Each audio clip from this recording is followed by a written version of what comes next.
Oh man, I think the notification just went out. I think the notification went out because I'm seeing 170, 180, and it's just kind of going everywhere. Hello, everyone. So glad. I think that notification just went out. Let me open up the questions channel so that you guys can chat with me as well. As I said earlier, for those of you just joining, hello. I am going to be inviting speakers this time. So just, I would say keep your eyes peeled, but really just keep your ears peeled for that. So let me open this up for you guys. Okay, you should have the ability to talk in the questions channel. Should be all good with that. Yay! Awesome! So happy. Hello, friends. Hello.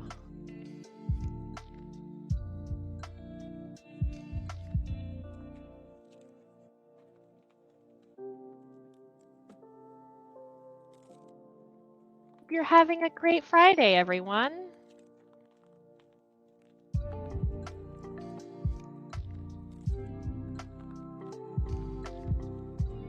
Hello, hello.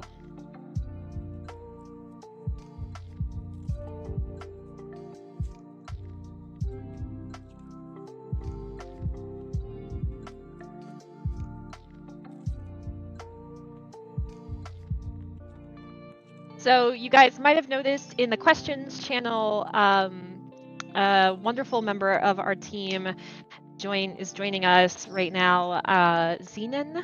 So I I hope I said your name right, Zenon. But he's here. He's listening. He's absolutely great. He's essentially one of our engineers that found the fixer crash. So he's absolutely wonderful, and I love chatting with him whenever I get a chance. So he's very cool.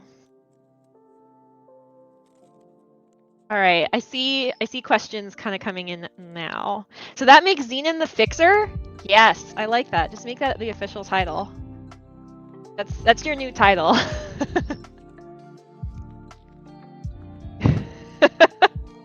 Kind of goaded for the fixer crash fix. Yes.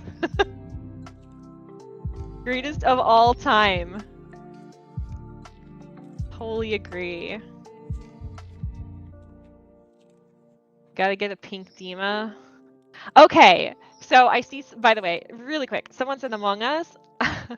I tried to get an Among Us game with our creators and everyone forgot about it. So next time you see our creators like streaming, you can totally just shame them that they left me in a room completely alone waiting to play Among Us with them. So yeah, been trying to get more kind of like Among Us games and everything else with other people. Okay, friends, let's kind of deep dive. I'm gonna take some questions from the chat to start with, and I usually like to kick things off just to kind of talk about where things are at right now, give you guys a bit of a general update on company following the latest update. That's why I tend to do these following the latest update. I'm gonna try to do this a little bit slower because last time I, honest to God, gave myself a sore throat and lost my voice for a day. So sometimes there you go. I lose my voice for a day doing these chats, but they're worth it. So first I'll just, as I said, talk about kind of where things are at. Second, I'll try to take some questions from the chat. And then after that, I am going to invite some speakers up because I did that yesterday whenever I did a Twitter Spaces, and we had a really good conversation about bugs. There were a lot of bugs that were actually brought to my attention. If you were in that chat yesterday, there were a lot of bugs that were brought to my attention that the team is actually already working on today. So some of them are actually already fixed as of this morning because of just being able to get that information from the competitive players that I was talking with. They were able to send me a bunch of screenshots, videos. I actually replicated a bunch of them in game after we had a chat, and some of them are already fixed. So that's pretty cool. But yeah, I would like to open up discussion at the end of this and just to be able to like actually talk with you guys. one thing I did mention in that Twitter Spaces is that I will be trying to kind of do more like pop-ins into this Discord and just kind of hangouts, not necessarily anything formalized quite like this, but just to be able to kind of sit down and just talk with people in an open voice channel and just kind of get to know you guys a little bit better. So yeah, so keep your eyes out for that. So let's just kind of kick things off with where some things are at right now. And anyone on the team, you know, you're free to jump in here if you're listening, if you're on the Roco team, and you are free to let me know if you want to talk about things. So, okay, let's start off with bugs and things that I think are top of mind. So right now, I would say one of the major issues is Xbox and PlayStation voice chat not working on crossplay. This is basically this is like one of our critical top issues right now. I've had a lot of people ping it to me on Twitter. I've had some people ping it to me here. Yeah, so I see some people. I've been having that issue on PC as well. So whenever we shipped this build, this Neochrome. Oh, you fixed it yesterday. Do you want me to invite you as a speaker, Zenon? Because I can do that. Ah, he fixed it yesterday. See? Oh my god, yes. Okay, I'm inviting you as a speaker. Let's do this. Invite to speak. Yay! Awesome. Hello. Yep. Sweet. Yeah, so what we ultimately found was actually it's really just an Xbox only issue, but what happens is that the Xbox never joins match chat. So he never joins the like in-match voice chat. And so if you have a party that's 2 Xbox people and 2 PlayStation people, you feel like you just got split up and you can't cross-platform chat. And the reality is that Xbox is still in doing party voice chat, where the PlayStation players properly went into in-match chat. So what you would see generally is that PlayStation, PC, and Switch can all talk to each other in-match, and Xbox is the one that's off on the lonely island that's still stuck in party chat. This was a fallout of a change that was made at like a core level system where we found that GUIDs were being generated on Xbox with curly braces around them, and ultimately the function to turn it into a string of characters properly stopped putting the curly braces in there, but the function that would go and actually turn a string back into its byte representation, its like numbered representation, it still expected curly braces. And so we weren't adding them back in. So that bug was tracked down. I helped track that down yesterday. We put a fix in. We are trying our darndest to get an Xbox update out today, like tonight, like within a couple hours. But there's still paperwork that has to basically be signed with Microsoft to actually really negotiate that transaction. Worst case, there will be an Xbox update coming out tomorrow morning that will have it fixed. Woo! Also, I guess that's what I was seeing pop up while I was eating, because I saw that thread that was like 55 responses deep on Slack. Yeah. All right, that's awesome. So I know that's great to hear. I know that that's been a top of mind thing for a lot of players. So, awesome. It'll be fixed. There you go, guys. You know now.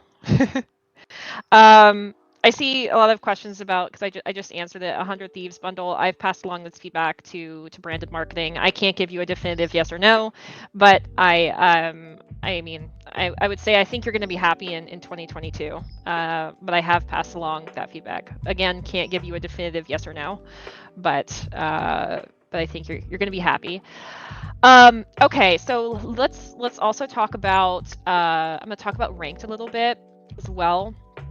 So there's been a lot of feedback about ranked being two game modes, basically, without being 2 queues.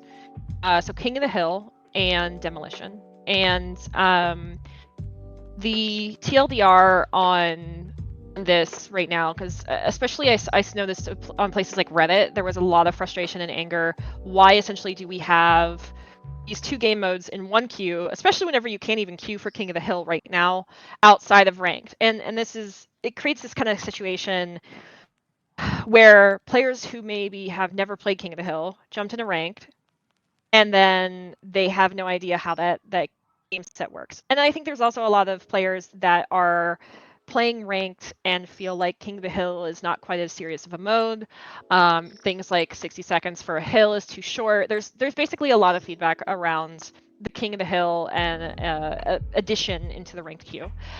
It is something that we are listening to feedback on. So I brought this up to Scott and the design team, Gandhi and the design team earlier this week, and the team wants to collect some data on this before we make any sort of hard and fast decision. So basically, I think you're going to know more. Like, I will know more certainly next week. The team is going to know more next week. We basically want to collect data on it, see how players are feeling. So I am actively collecting feedback on it. And there's been a lot of different feelings. Like, I think a lot of people have enjoyed it because, like, Lemon just pointed out, like, demo and King of the Hill being mixed makes it less boring. But I also know that there's some people that are really frustrated with the fact that it's mixed in and they just want to play Demolition. So you know, I think it's a little bit both. I would say, but we're waiting to get more data on that before we make any decision. Originally, I think it actually was supposed to, I see things about Strikeout. I believe it was originally supposed to be Strikeout as well as King of the Hill and Demolition, but we made that change before it hit PTS. So I'm not sure what the future of ranked is going to look like whenever it comes to if we're going to add those 3 game modes or we're going to take out a game mode. We'll see. It should not be mixed. Should be a choice on what game mode we play on ranked, Battlezone. So, okay. So here's a question I will pose to you guys. I've seen a lot of people asking for Battlezone to be a permanent game mode. How do you feel about Battlezone? Because I have seen a lot of people asking for it. Several people are typing. Fantastic. I've seen a lot of people asking for it to be permanent, and I have also seen a lot of people ask for, like, King of the Hill.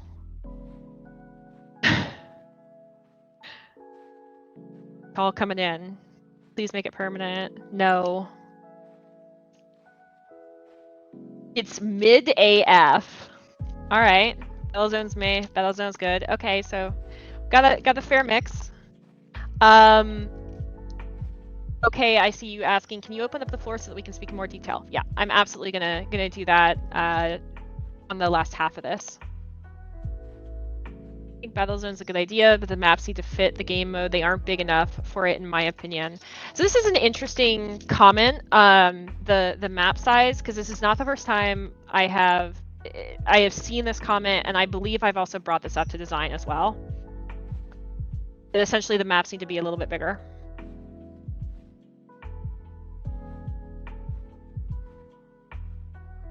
Okay, so this is actually so the detective writes, "Hello, I have repeatedly sent messages to support about being teleported. Please tell me when you will solve this problem. I have been reporting for 3 seasons, but unfortunately you have not solved this problem." Xenon might be the person to answer this if he feels up to it. But I know that we've been trying to track things like packet loss and people TPing around and basically server related issues for a while now. So this is something we're actively aware of. I've done deep dive investigations into this multiple times over the past 4 months or something now.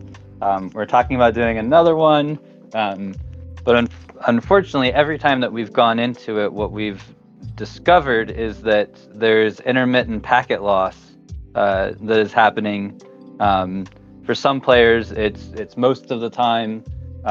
For other players, they'll get a bad batch of it, they'll report it, and we've signed a bunch of people up for this external program that we do. Mind you, it only works on PC, but it's called a Thousand Eyes program. And basically what it does is it'll sit there and it'll monitor traffic between your machine and our servers. It doesn't monitor any other traffic, just between anytime you're trying to talk to one of our servers. It'll actually monitor that traffic and try and figure out if there's an issue, where the issue actually is. And of the handful of people that we signed up for that, probably 30-40 people, a lot of them said, like, yeah, it was really bad yesterday and I don't know, it's just not happening now. So we need to sign up more people that are consistently having the problem. We did find one person that was consistently having the problem, and we were able to help them track down which internet node, what between their ISP and our servers was actually causing the packet loss, the one that was actually dropping packets. And they contacted their ISP, and their ISP went and changed their routing system to bypass that node, and they were fixed. I'm not saying that that's going to be everybody's solution, but the fact that it's intermittent is the part that makes it really hard to track down. So if you are a person that's consistently getting packet loss, then reach out to me. Particularly if you're on only if you're on PC. Let's be clear. Unfortunately, for consoles, we can't do any monitoring. But if you are a player that's playing on PC and you're consistently having this issue, please reach out to me, and we'll try and get you set up with the Thousand Eyes program. We want to fix this. We just can't get the consistent data that we need to actually track down what the problem is. Yeah, this has been a consistent issue for the team, and Thousand Eyes is what we're trying to do to kind of figure out what's going on. I see a comment. How about map voting? I believe we talked about this at HRS. I believe Gandhi has also mentioned this, by the way. So this is something that we're working towards. So get extremely laggy, and I live in a pretty rural area.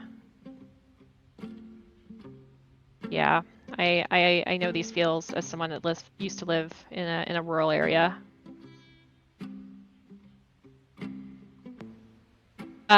So I'm seeing comments about Lancer as well. Like I saw a comment about nerfing Lancer, buffing Cannon, which is funny considering that I get inundated in comments on I don't want to say like on the daily, but at least once a week I see a comment about how Cannon is pretty strong. So Lancer plus Arby is too strong. Yes. So Arbitrator seems like it's kind of a problem child. So funny story. The last time I mentioned the Arbitrator to Scott, to Gandhi. Sorry, I always refer to him as Scott instead of Gandhi. But last time I mentioned it to him, I was like, Arbitrator is still a problem, and I said it kind of tongue in cheek. And he just like his face just like fell into his hands. He's like, what do we do with this gun? It's just I think it's the combination, like the gut feeling here is that it's the combination of Lancer plus Arbitrator. And I've also heard that shotguns are really strong even at kind of long range. So that's some general feedback that I've also planned to pass along to the team next week whenever I meet with them. Super Struns 98, hello and welcome. So a little bit earlier into the conversation, Zenon actually mentioned the Xbox crossplay voice chat issue. It will potentially be fixed later today, and if not, it's fixed tomorrow. So we've identified the issue. We open the lobby to 6 people. So I think this is a really interesting question. I don't know if we can talk about like the tech behind that, because I know that I've had this conversation internally. I know that the team has wanted to open things to 6. This has been a suggestion I've heard often.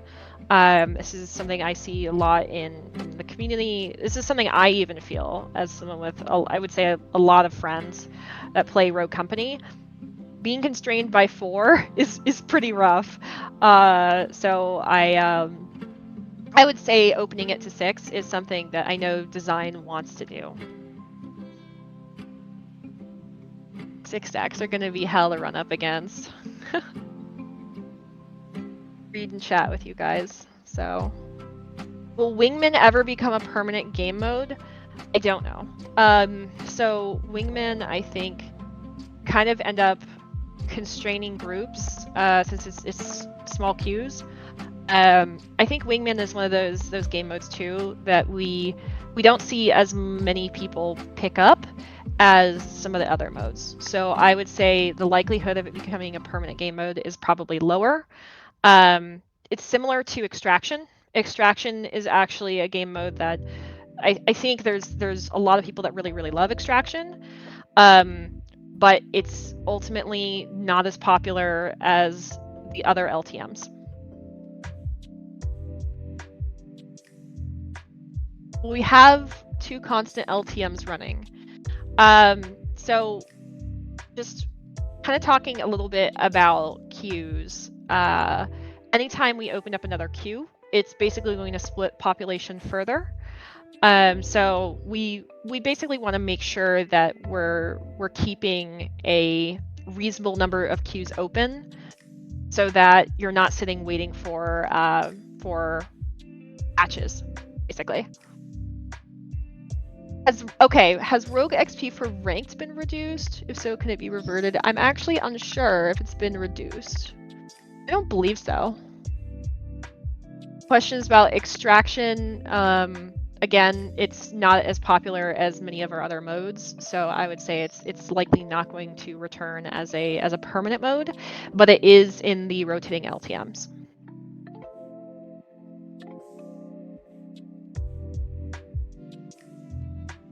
When the shop get a visual overhaul, the black voidiness is so depressing to look at. I think Kal-El, I'll have to open up whenever I open up the stage a bit here. I think that's a good time to maybe talk about this, because I would love to hear what that kind of feedback is like. What things feel bad about the shop. Capture the flag mode, CTF mode. I totally feel like I've heard conversations about CTF before, and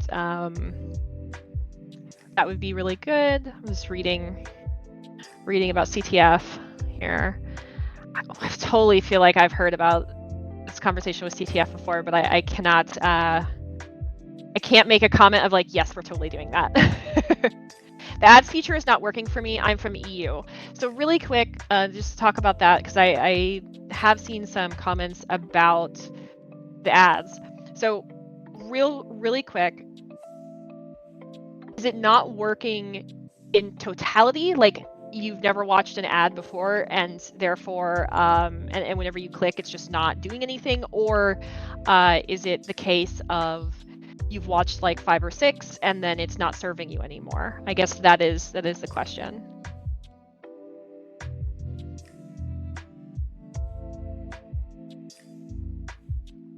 It's totally not working for me. Okay, so whenever it comes to simul media ads, the basically the little bottom right corner, the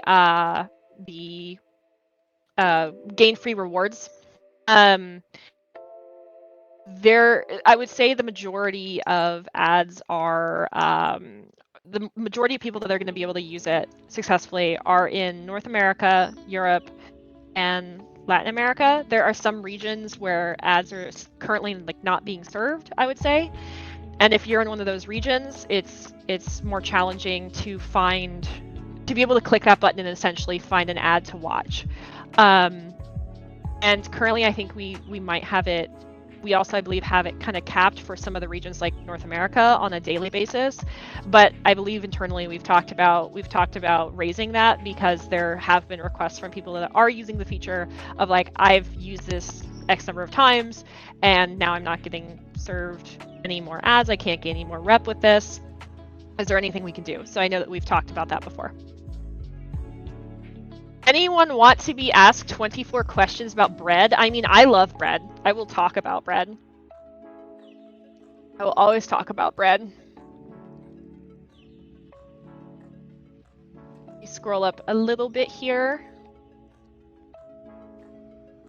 I'm seeing so requests about rogue XP if the rogue is rank 10 to account XP something, basically to get something out of it so it's not wasted.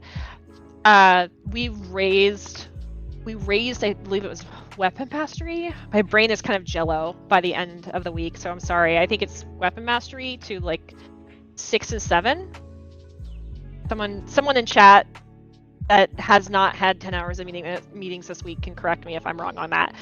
But we've of course, like, we're looking at basically making some of those things higher as things go on, as time goes on, so that you guys are essentially playing towards something rather than hitting a cap and then getting nothing for it. So I think that's all valid feedback.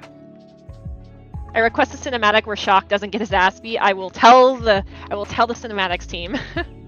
I keep having this bug where my fully loaded gun won't shoot. So this came up last night whenever I was doing my Twitter, it's not, I always want to say stages, Twitter spaces, where you, basically your gun suddenly won't shoot. And it's funny because I have actually been going through bugs since 61.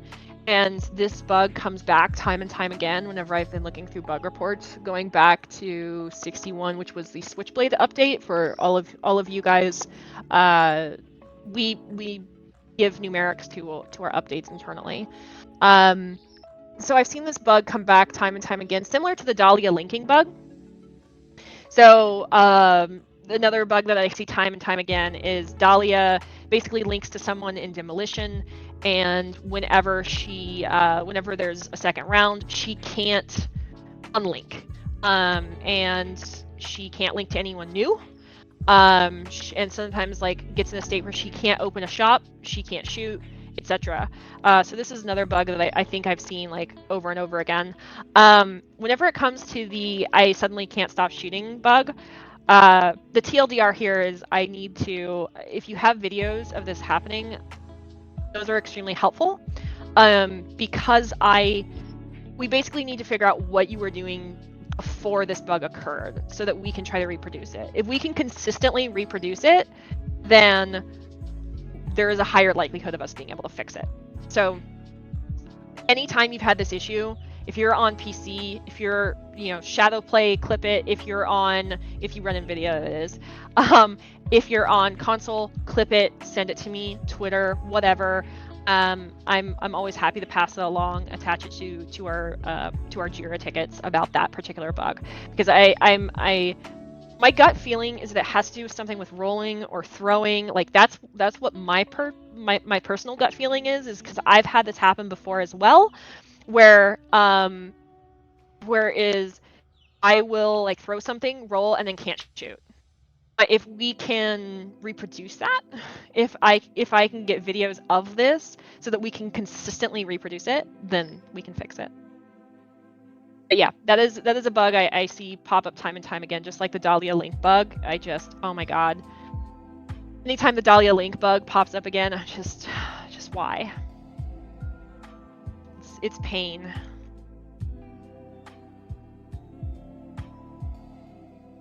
We get a clan feature, maybe with additional rewards, boosts, or whatever you feel.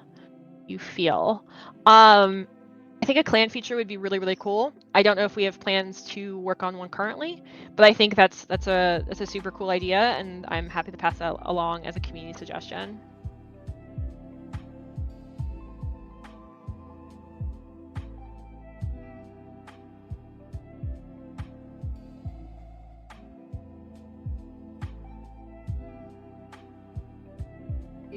Reading your comments. Twitch Prime, I'm not sure if we have something in the works for Twitch Prime, so I wouldn't be able to tell you.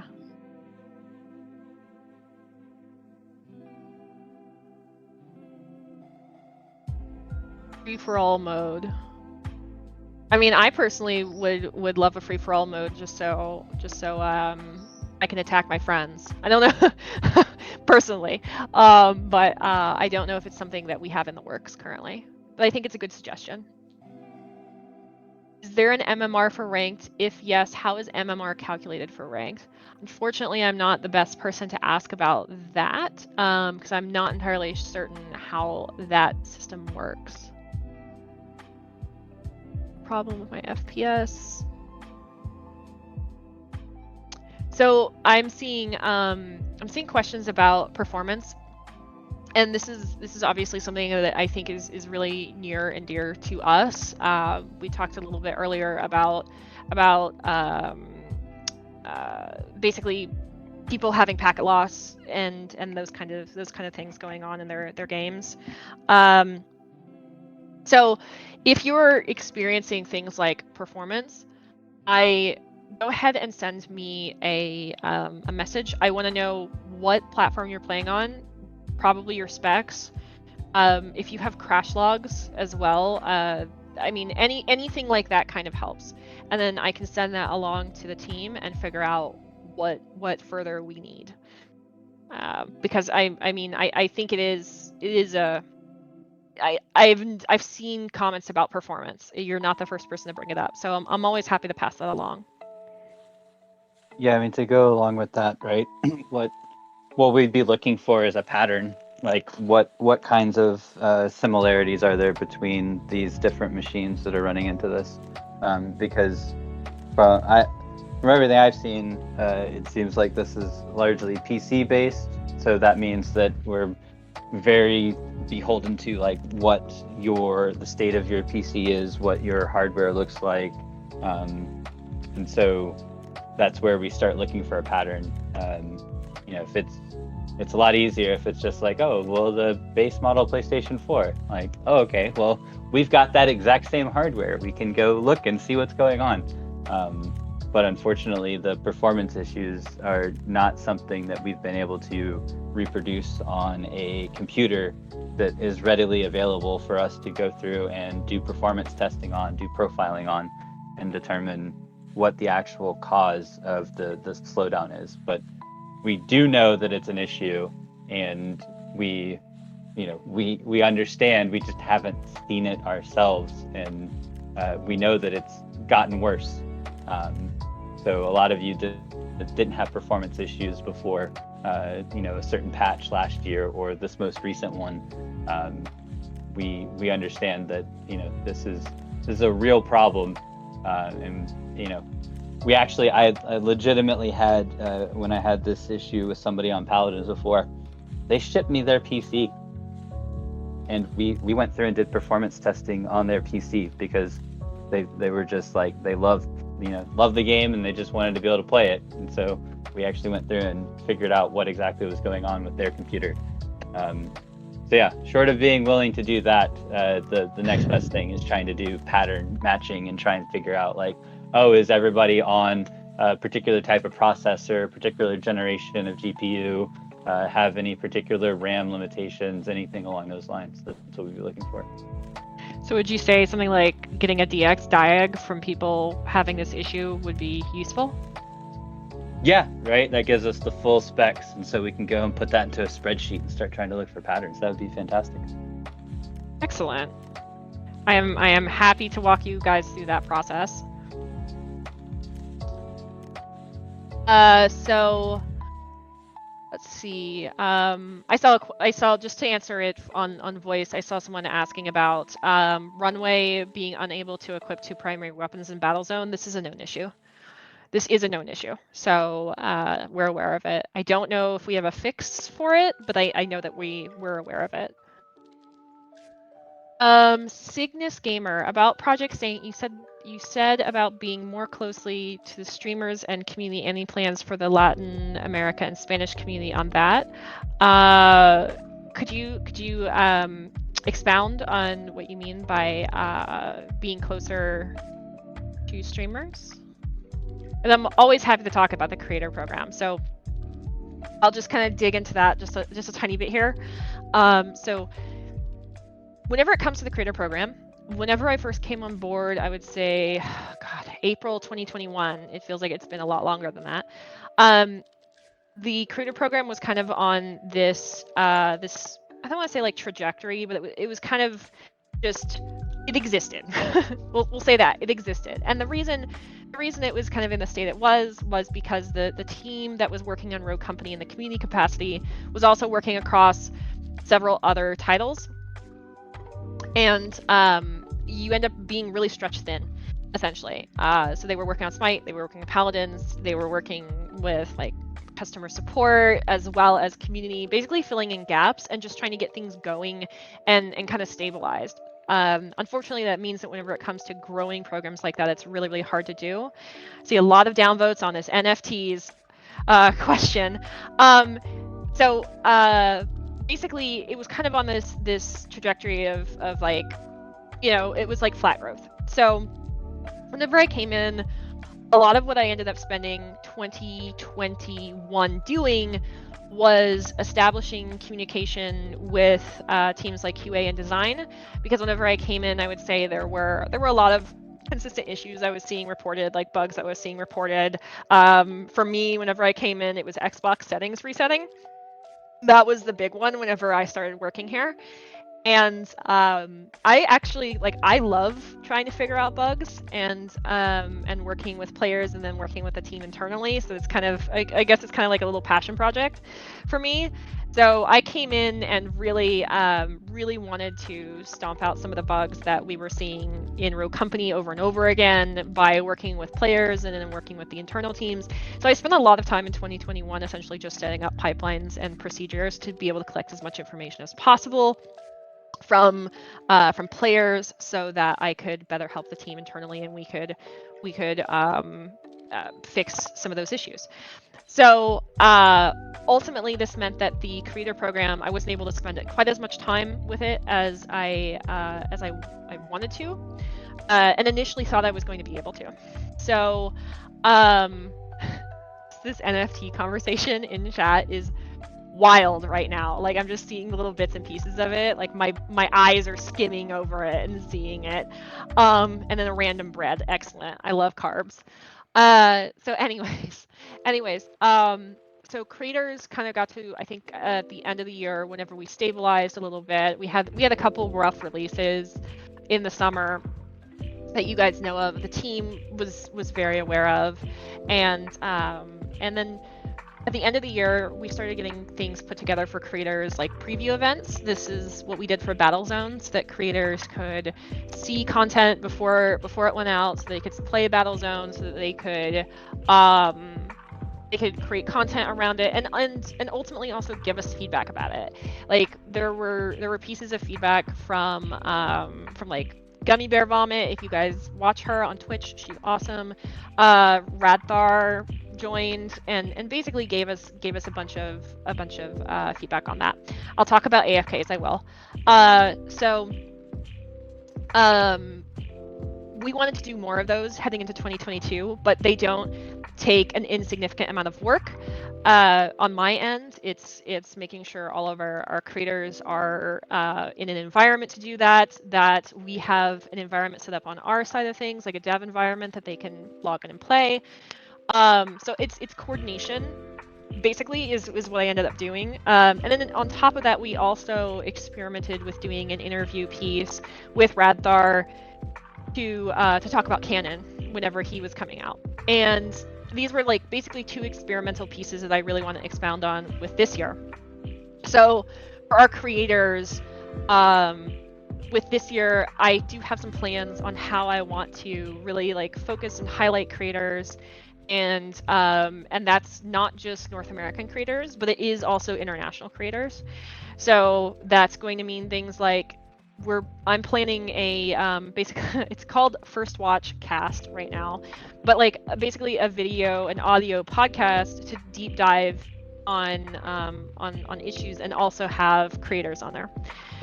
So that's like one piece of content, and it has essentially absorbed my life the past month whenever I'm not working on a new update. So it's, if you know, if you see me on Twitter talking about feeling fatigued, it's probably because I've been sitting in meetings around that. It is a lot of work to get a piece of video content off the ground.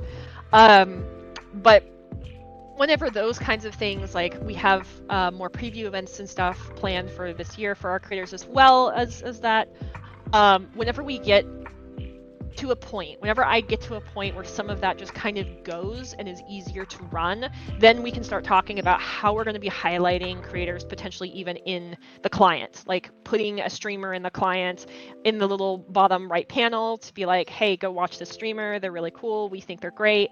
And highlighting people in our community that are doing awesome things. So TLDR, Creator Program, it's going to expand in 2022.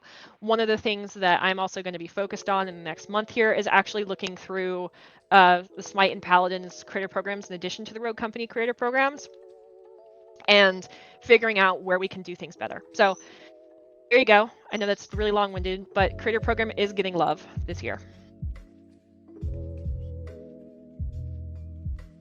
I'm going to catch up on chat here. Oh, I was going to talk about AFKs. So basically, AFKs, people leaving, all of that we know is a painful problem. It's the reason that we are working on human backfill. So initially, whenever, say, someone would like AFK, timeout, leave, whatever, they would be backfilled. This was last year. In every mode except ranked, we would backfill them with a bot. And the bots did not I want to say like did not go well. I know a lot of people had a lot of feelings about bots. It ended up not being the best experience. So we pulled out bots in every single mode except 6v6, and we then basically went full steam ahead with human backfill. And if you read the patch notes for the Neochrome release, basically the TLDR here is we were going to be launching human backfill in an experimental state with this update that just came out this week, and ended up having to pull it because it was not hitting our quality bar. We found a couple pretty big bugs with it, so we have pulled it. We pulled it out of this release. That's why it's not in the game currently, and we'll be implementing it very, very soon. So it is something that touches. It's a system that touches a lot of core systems in the game. So this is kind of touched on in the blog. So if you've kind of read the blog, I'm sorry to basically do the thing to you that like PowerPoint, people give PowerPoint presentations just reading off a screen. But for anyone that's not read the blog, basically human backfill touches the front end of the game. It touches the instances, which are the matches that you guys play. It touches the back end, so our core systems. And if you like, that is complex architecture, really, is the way I'll say that. So things have to flow right. So anyways, it is something we're working on. You will be getting human backfill soon. It should alleviate issues of things like people AFKing, people leaving, you basically ending up in a 3v4. I know that is a massive pain point because players have reported that to us. Zenon just mentioned, like he has mentioned in here, reporting players is useful and makes a meaningful difference on the overall community. So kind of to deep dive a little bit on that, it is not useless to report. I work pretty closely with the team that reviews reports. So currently reports are reviewed by a human. We look at every single report, and the reports that you provide, while there is currently, I would say, no feedback system, and by a feedback system, to like take that out of dev speak. If you've played games, I think League of Legends, it took a while for them to put this feature, to implement this feature. I think Overwatch, maybe the same thing. It did take a while for them to implement the feature, but basically, like, you report someone a day or two later, hopefully sooner, it gives you a pop-up that's like, thank you for reporting a player, we've reviewed your report, or we've taken action, or whatever the case may be, right? And I believe we are working on a system like this to give you guys that kind of feedback because it's valuable. that you guys know that it's useful because of this exact question, actually. Because currently, as you're asking, like, is it helpful at all? Like, you don't know unless we give you that feedback. So that's on us to fix.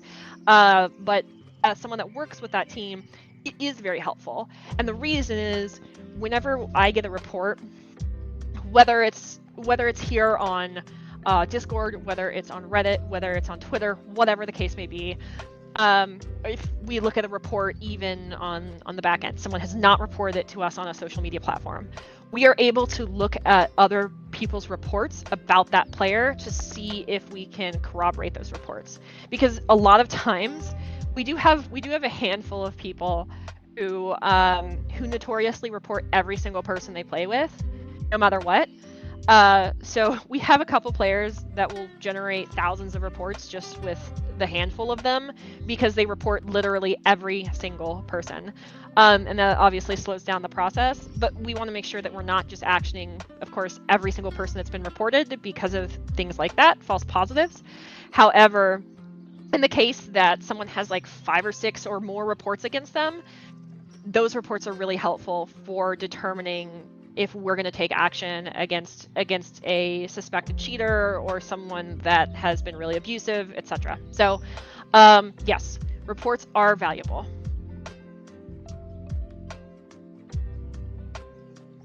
Seeing questions about can we get a clan feature? I kind of discussed it earlier. I think it's a great idea, and I'm happy to pass along that suggestion to the team. So, I've seen a couple requests about that. Uncle Tony will get that bread. I'll Plague Season, didn't you have like a fantastic meme in here once before about Tony? I don't even remember what it was, but I feel like it was you. Just want to say.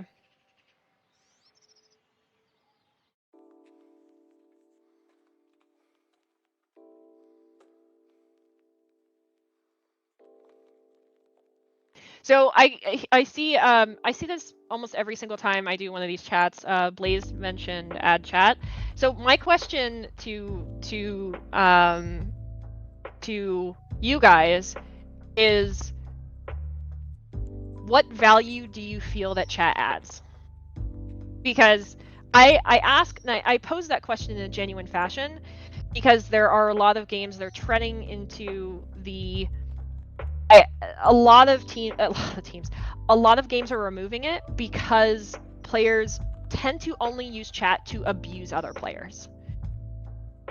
So I think what ends up happening is like a small portion of people use chat to give accolades to their teammates, but the vast majority use chat as a way to abuse their teammates.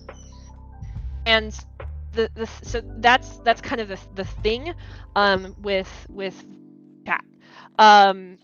So it's one of those things of like, do you want to add another venue for people to abuse other people in the game? And I know that in previous discussions we've talked about or I've talked about voice chat and some of the hurdles of moderating voice chat and making voice chat a more pleasant experience, because I know that players have reported to me that they've had someone really toxic in their voice chat, and of course like we've taken action against people who have abused voice chat.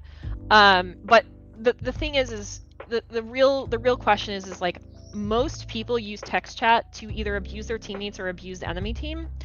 And so just to kind of give you guys a little bit of background, I'm not just going to speak generally about Rogue Company because I haven't worked on Rogue Company whenever there was voice chat. I believe early Rogue Company had sorry, not voice chat but text chat. I believe early Rogue Company had text chat. I could be wrong, but to It talk did. about Yeah. it did. Good. Okay. Yeah, it had it for a time. Yep. So one of the things that I learned whenever I worked on Rogue Company on League of Legends is it is a Friday, my dudes. I am so sorry. So one of the things I learned working on League of Legends was the reason that they turned all chat off by default is because it saw a drastic reduction in toxicity. So all chat used to be on by default, if you're familiar with League of Legends. And they turned that off, and they saw a massive decrease in toxicity in games.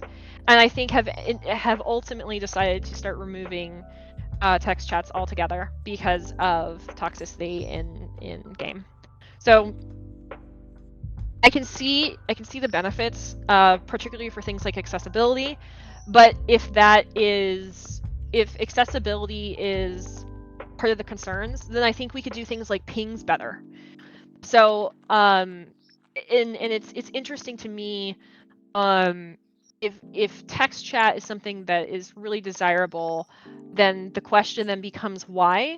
And if it's things like accessibility or giving your team accolades, like how can we do that better without adding text chat that will ultimately, at least in my view, as someone that works closely with reporting systems, that will not increase game toxicity. Because I want you guys to have a great time whenever you're playing Rogue Company, and not just have another venue by which people are abusing you.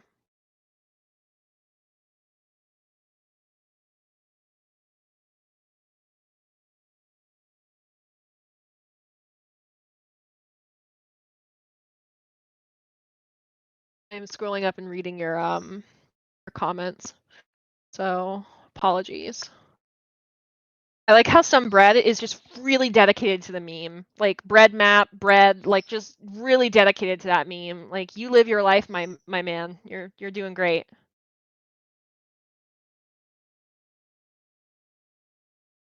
How are the reports reviewed? I personally don't review the reports, so I can't speak for the how. I know that Radar and his team do a lot of report reviews, and so we just dig into report reasons, the matches, we can look at things like we can see things like the percentage of headshots, for instance. So whenever someone has been reported like a bajillion times for cheating and they have a headshot percentage of like 90% across several games, I think things like that can be pretty it's pretty telling, right? I have a question. Where can we reach you? So Scoozy asked me this question.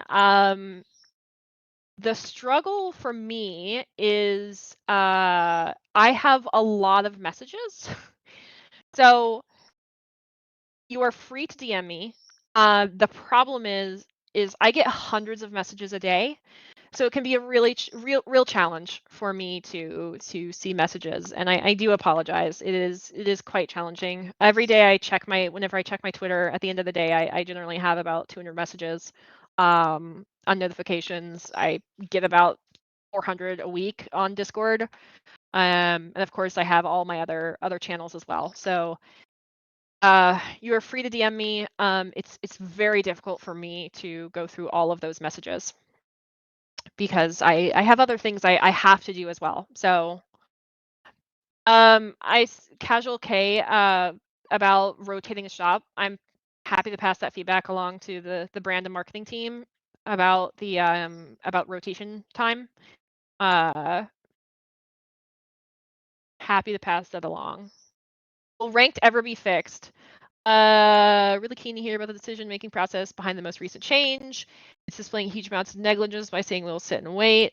So I can't really speak to ranked because I do not work on the design team. However, the question is what, besides, let me try to break this down, I think, because it's a pretty broad brush. So there are things that I would say that we need to make better about ranked. For instance, I think rewards, the only reason right now to play ranked is one, you're playing ranked, and so it's a more competitive environment, ideally. And two, rewards at the end of the season. And I would say that whenever we've had bugs like MMR, the ranked score. Sorry, the ranked score not decreasing. Basically, people that were like staying in plat even if losing games, things like that. I think have been extremely unfortunate bugs that have really like affected the competitive integrity of ranked. We've resolved that bug, but I think things like that existed for far too long without my knowing. And then the rewards. I think the rewards that we currently have feel pretty lackluster to a lot of players, and I would be inclined to agree. So those are unfortunately, I think, the two things about the only two reasons to play ranked right now, right? Is I'm playing ranked and this is my rank, and two, these are the rewards I get at the end of the season. I think we can do better, and I think the design team feels that way as well. What exactly that looks like for the design team, I am uncertain. However, I do think that the design team and I, whenever we've kind of discussed this, are aligned on the feeling of our ranked player base is an extremely dedicated player base, and albeit, of course, like just with any game, ranked is always a bit of a smaller player base than our casual player base, but very dedicated, and they deserve a better experience. So my only question back is like, what do you, whenever you say will rank be fixed, like what does that mean? Because like ranked fixed, what is broken is the question I have. Like as a developer, will ranked be fixed is a pretty broad question, because it's like it's implying that ranked as a complete whole system does not work, and currently it obviously like people are playing ranked matches, so like what aspects of ranked would you like to see resolved or improved?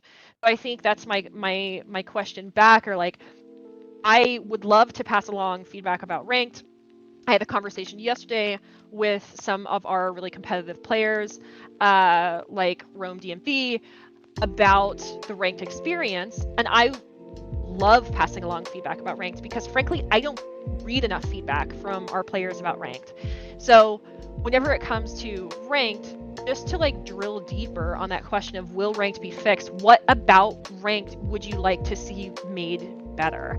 And you can say the entire experience, but like what if you're playing ranked, what is like the expected outcome? Like what are the things you would like to see added, improved, etc.? Like improved that already exist, added that do not already exist, etc. So just deep diving on things like that, I think is really helpful for me whenever I'm passing along that kind of feedback to our design team.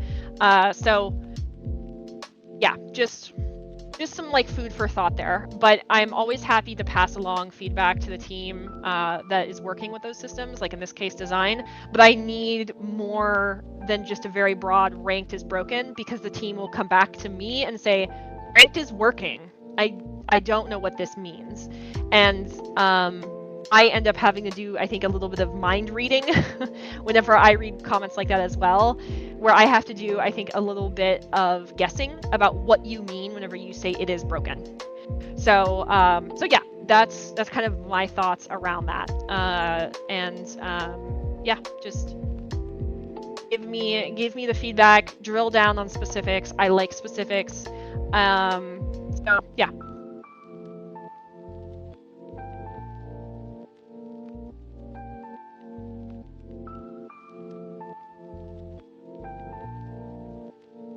All right, I'm scrolling up to catch up on where things are at while I was doing my TED talk.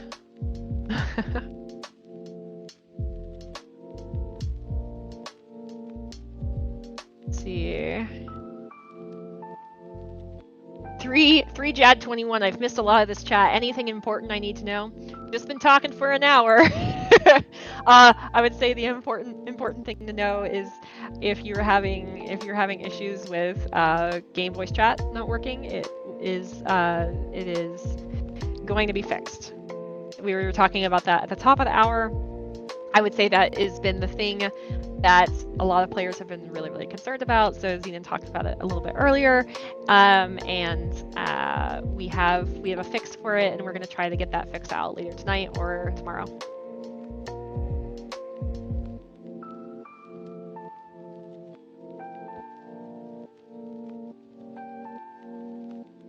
At first you said playlist, please, by the way, and I thought about music.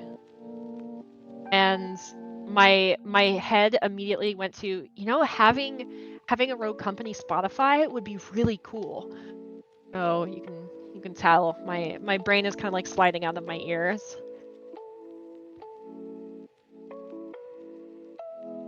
Hey Brad, I totally see your feedback here. Go ahead and throw it, I would say, in the creator program Discord. Just type it all up to me and throw it on in there, and I will grab it out of the creator program Discord.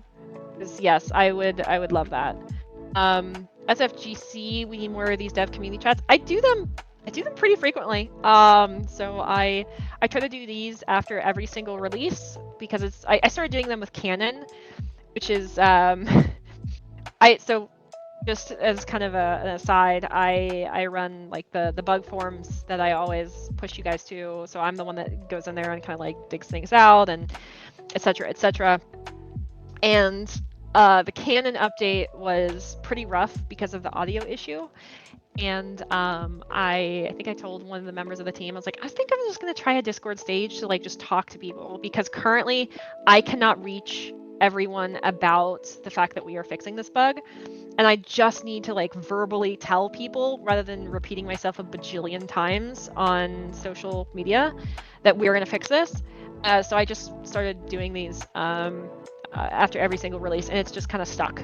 And frequently we'll get members of the team that will either lurk in here and listen, or they'll talk about things, and it's been great. And then I also, if you're following me on Twitter, I yesterday did a Twitter Spaces, so always happy to chat more. It's just a matter of volume, really.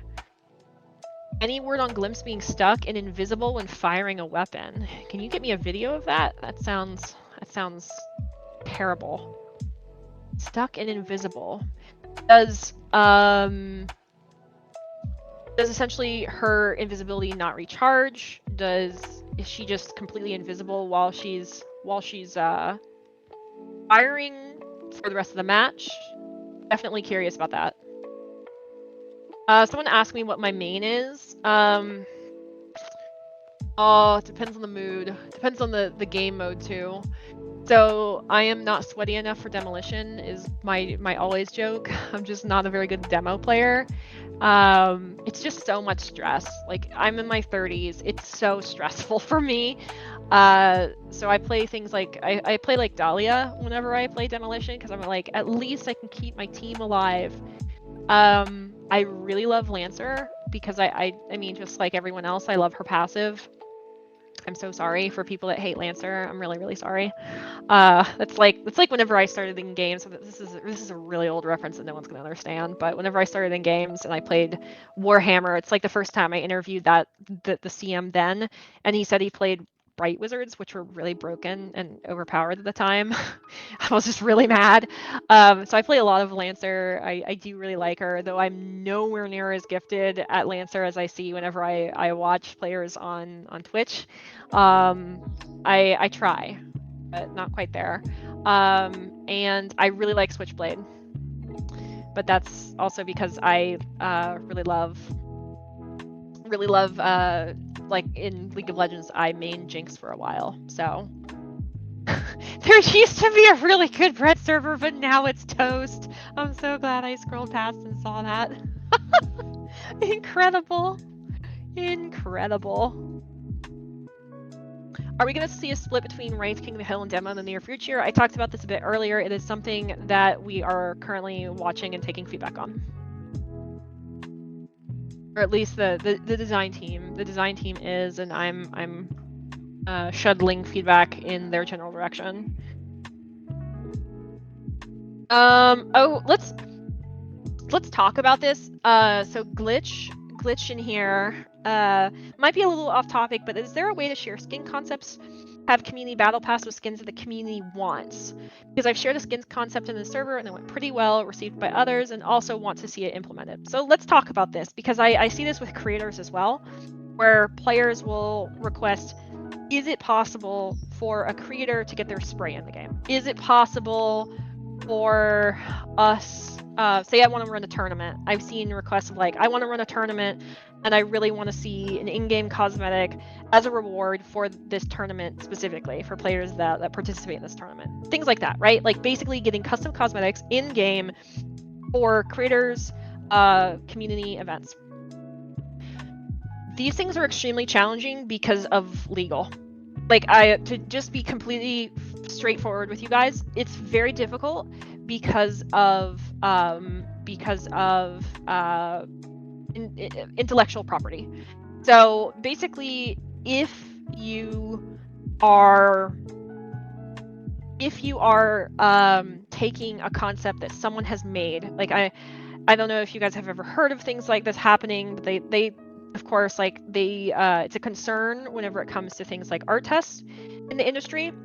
Is so if someone is applying to be an artist in the industry, the industry standard for the games industry is to give someone an art test, and there'll generally be parameters on that art test. And some companies will be like, yeah, if you're doing an art test for us, then this becomes our intellectual property. Not all though.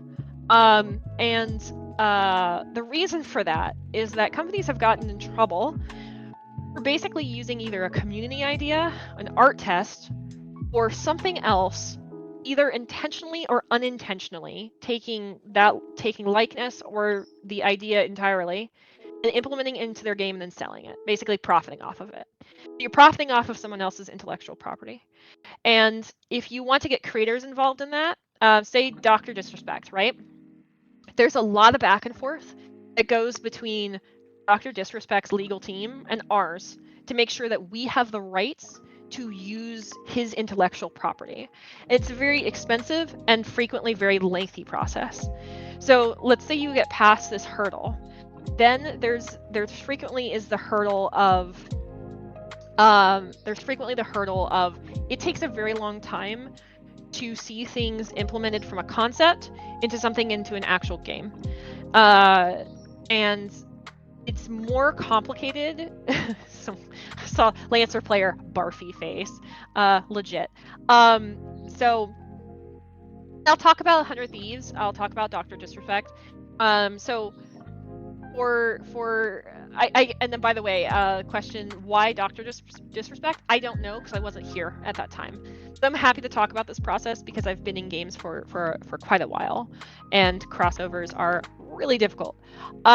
So let's say you get over this kind of like pitch process of here's the thing that we would like to make in our game that is your intellectual property.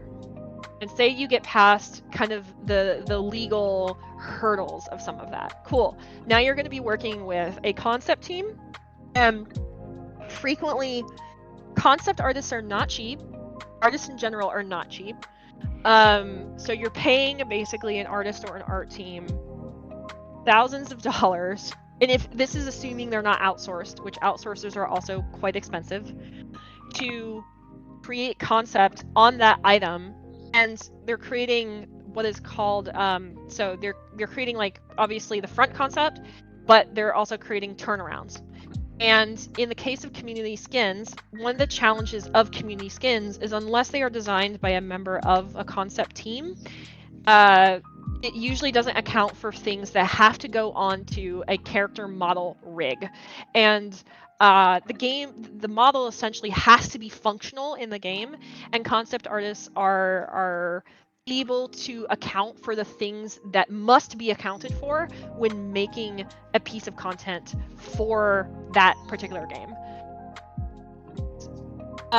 So for example, I worked on a game called Spellbreak. If you guys are familiar with it at all, it was a very small game. But one of the things that we had to account for was the fact that we had cosmetics that floated on the back of a character model, and that's something you have to account for whenever you're building out that character model. You cannot have hair that clips through that. You cannot have a cape that clips through that. So that basically created like a whole other set of problems whenever you're designing a character around that. And so if you're working then collaborating with someone like, say, Dr. Disrespect, or say a community member, you basically then end up having to send back and forth concepts to be like, is this good? Yes. Awesome. I would like to make these changes. Okay, let's see if we can make those changes. And then a tech artist is going to look at that and be like, we absolutely can't make those changes because we have to be concerned about this cosmetic. So the back and forth ends up being actually probably the longest amount of time that then is spent on a cosmetic. So let's say you get a concept and you get kind of like, I would say like a low poly model, so like a kind of a placement model in the game, and get to kind of test it out. Like, let's see, does this work? Does it not? You get to the stage where then you have a high poly model, again, very expensive, and there's also like the QA period of this, and kind of figuring out like, does this break anything? Does this character create perf issues? So performance specifically. There's a lot of things that go into making pieces of content inside of a game. And so like tens of thousands of dollars or more later, you are then ideally able to ship it. The whole process of this requires back and forth.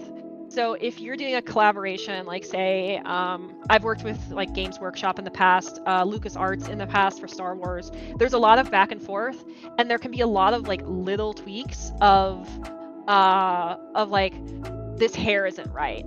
Or if you're working with a celebrity, like I'm going to assume, based off of like, say, Fortnite working with John Wick, they're working with the production studio for John Wick. So what was that production?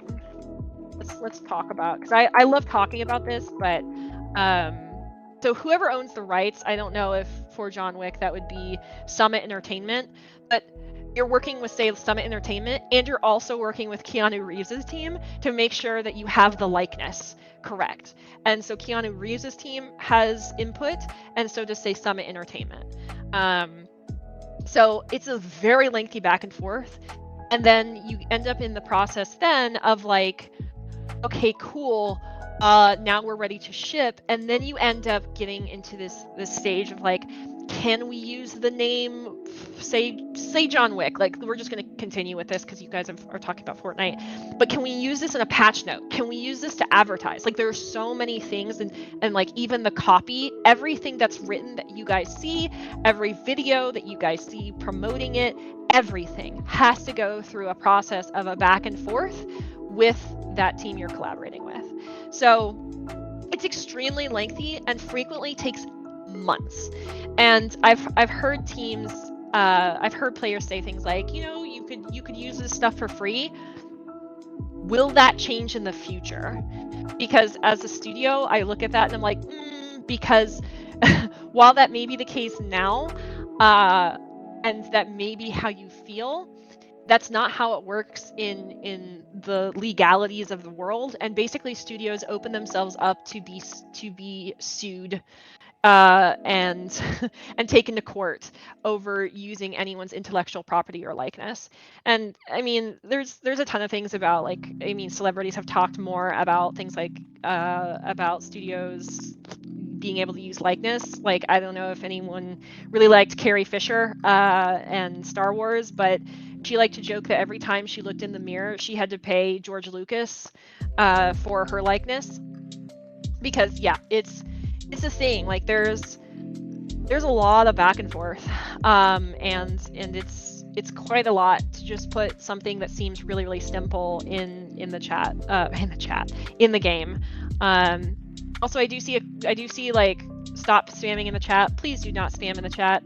I will mute you if you are spamming the chat. It does not help anyone in this chat, and it does not help get anything answered quicker.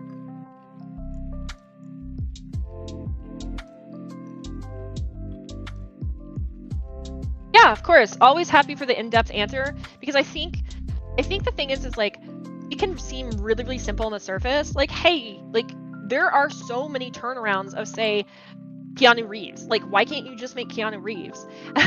Or whatever the case is, right? Like, why can't you just make XYZ? And it's like, because it frequently takes months, tons and tons and tons of work, so much legal paperwork, and upwards of hundreds of thousands of dollars. And in some cases, like, collaborations cost millions of dollars.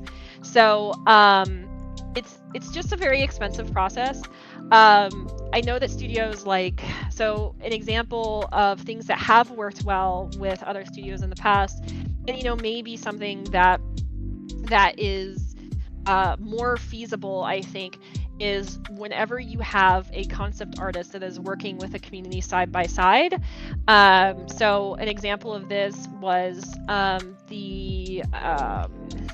it's one of the Leona skins in League of Legends. Hold on, I'm looking it up just so I can be exact. We need bread company. God. Pool Party Leona. So Pool Party Leona specifically. Pool Party Leona was made, was concepted by Iron Stylus during an event. And so it was, I believe, it was an on-stage event, and there were community people there, players there, and basically talking through the process. And the artists themselves concepted it and had it internally. And it was from community feedback live. Those kinds of things are really, really awesome whenever they can happen.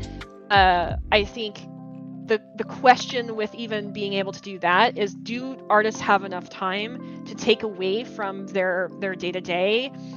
Because artists, of course, have deadlines. We have skins in the pipeline that we want to make sure that we are hitting deadlines on, and do they have time to essentially pull away to work on something like this? So, yeah, always happy to talk about those kind of things. I'm drinking a little bit because I'm starting to lose my voice once again. Also, I should invite some of you onto the stage, so I'll do that here soon. Yeah, 3Jad21, you should post the explanation on Twitter. Happy to. I believe Green Boy in here is also recording, as he does oftentimes with my chats. And I'm always happy to retweet that too, and kind of deep dive into that. I don't know if anyone wants to take little snippets of that portion of the conversation. Happy to do it though.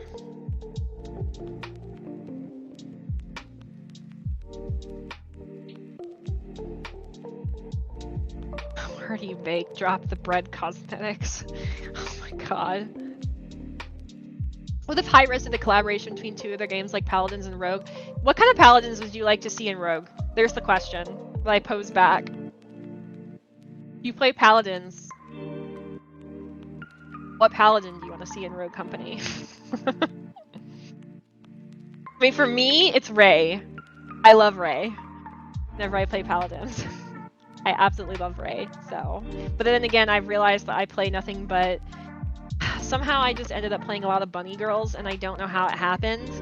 I play a lot of Final Fantasy XIV as well, and dear God, I play a Viera in 14, and I play Rey in Paladins, so I don't know. That's all I'm gonna say.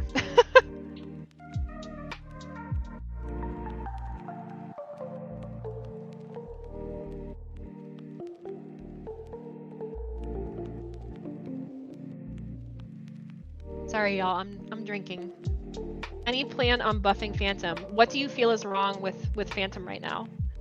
Currently, I think the full body, I think the full body is in a pretty good place. I know that there's I've seen some issues reported about the rifle, the scope. But what do you feel could use some love about Phantom? Phantom's fine, everyone says. I think snipers are one of those things that are one of those archetypes that can either be really, really balanced or really, really broken. I think she's in a pretty good state as well. I mean, that's my personal take.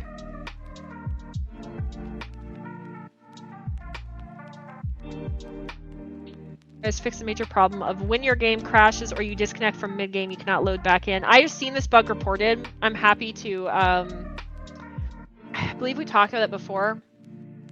But I've seen this on social media this week, and I'm happy to bring that information up. I need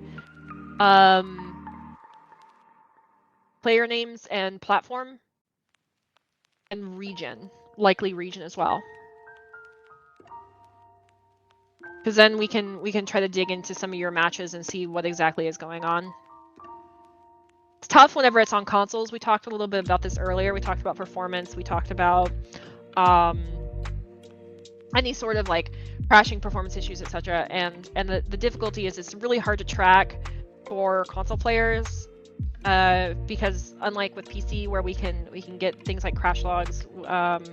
I'll make it a comment on that.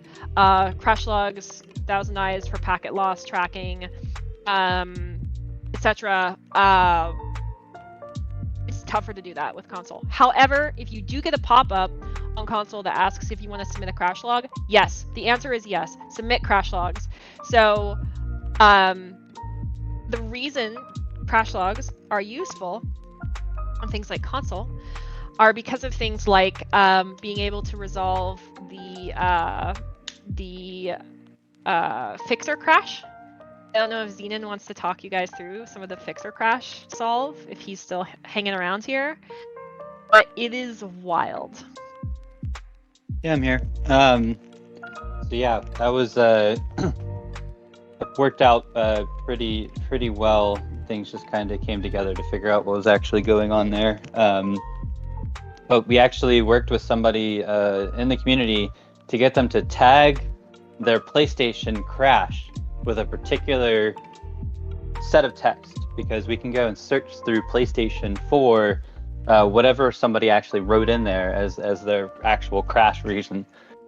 So we were able to pull down the actual crash dump and the screenshot from it and everything. And so then we were able to determine, like, okay, what's the actual crash that's happening? And from there, we were able to look through our whole like crash repository for other crashes that were that same type of crash. And a lot of times with PlayStation, people will allow it to also upload a screenshot. So we started looking through them, collecting screenshots, and we found that there was like a real consistency towards people have colorblind settings on, which should only really 10% of the population total should have any of the colorblind settings on. In particular, people were turning on one particular one that is actually like 3 people out of 1 million should actually have that type of colorblind. Turns out that a lot of people do that for a slight tactical advantage that people figured out in Fortnite competitive. And so what that led us towards looking was like, okay, well, what exactly is going on with the fixer with colorblind? It just that didn't really all line up and make sense. But we ultimately went from looking at the fixer to looking at his weapon and what made his weapon different than other sniper rifles. And it turns out that we used what's called a widget component, an Unreal Engine 4 thing called a widget component. And widget components aren't exactly widely used amongst Unreal Engine developers.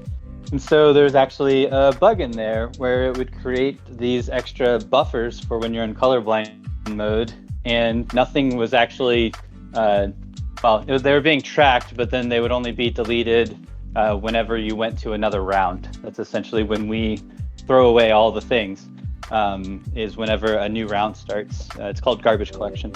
And so every time that a weapon, the tier weapon, would come onto your screen, it would create these buffers. And then every time that one was dropped, it would create another set of buffers. And so over time, that just builds up memory. And ultimately, that was leading to an out-of-memory crash. There was a secondary part of it that was also, a memory issue, but that was the initial one that was just really crazy.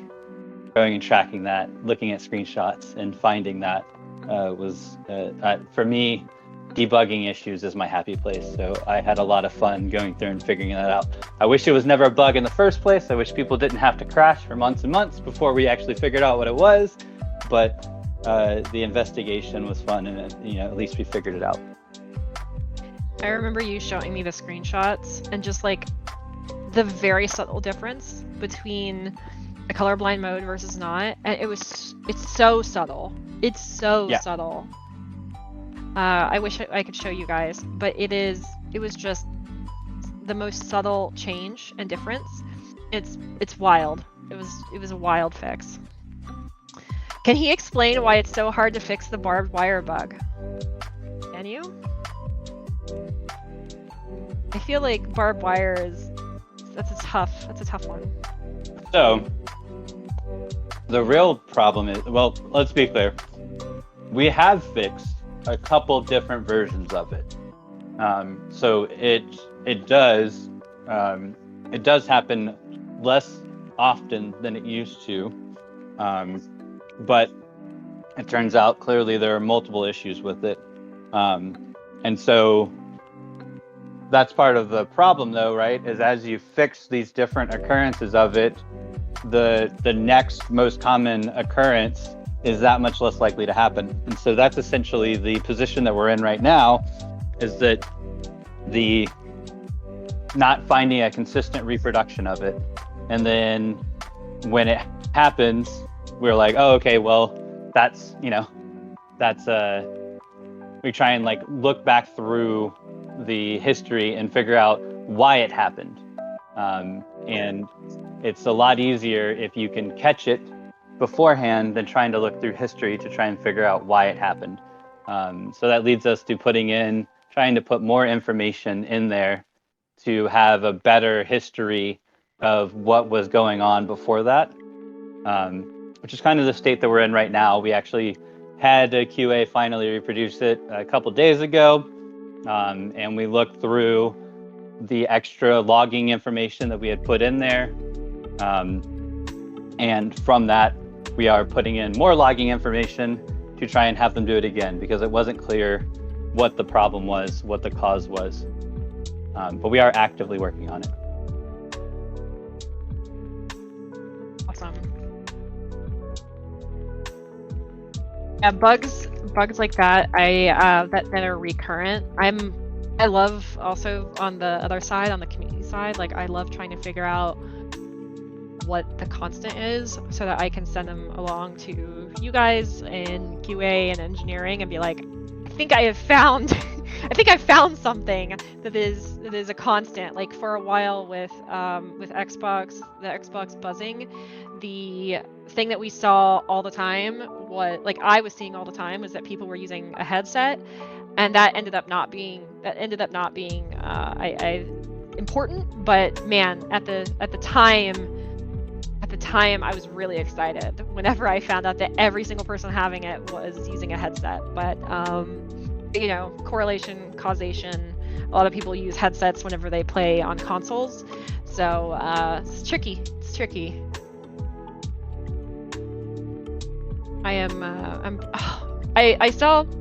I've seen a couple there's a couple comments, there's another conversation kind of going along in here about cosplay.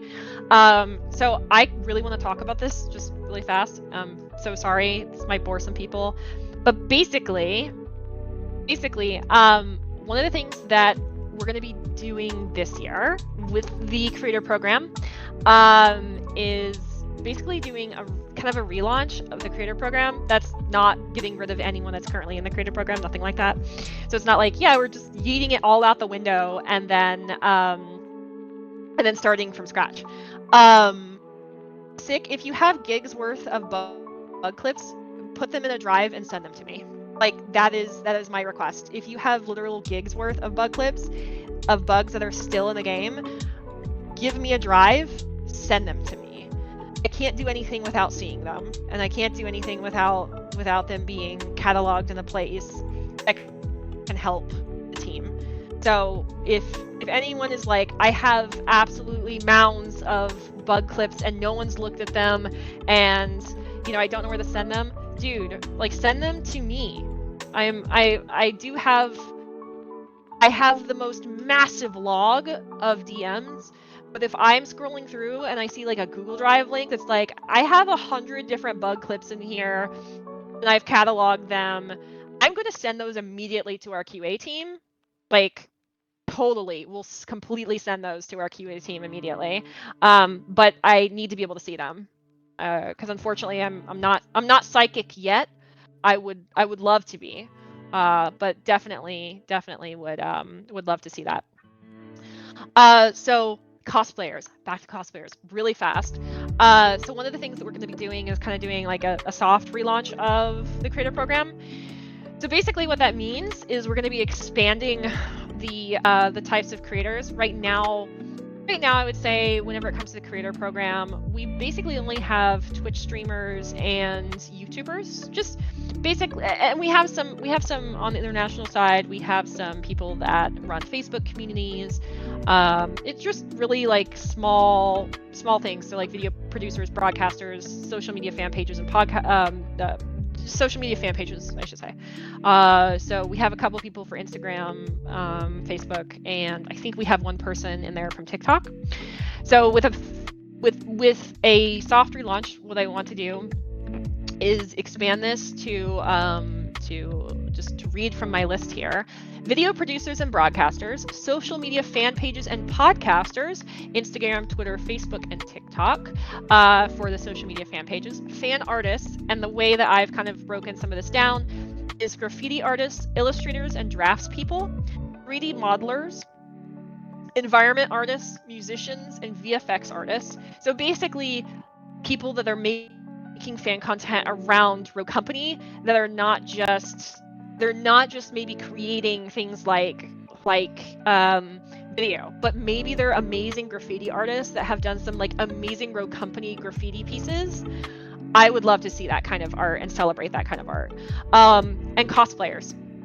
Again, cosplayers. We have some amazing people that have sent us cosplay. We have highlighted some amazing cosplay. I want to see your cosplay.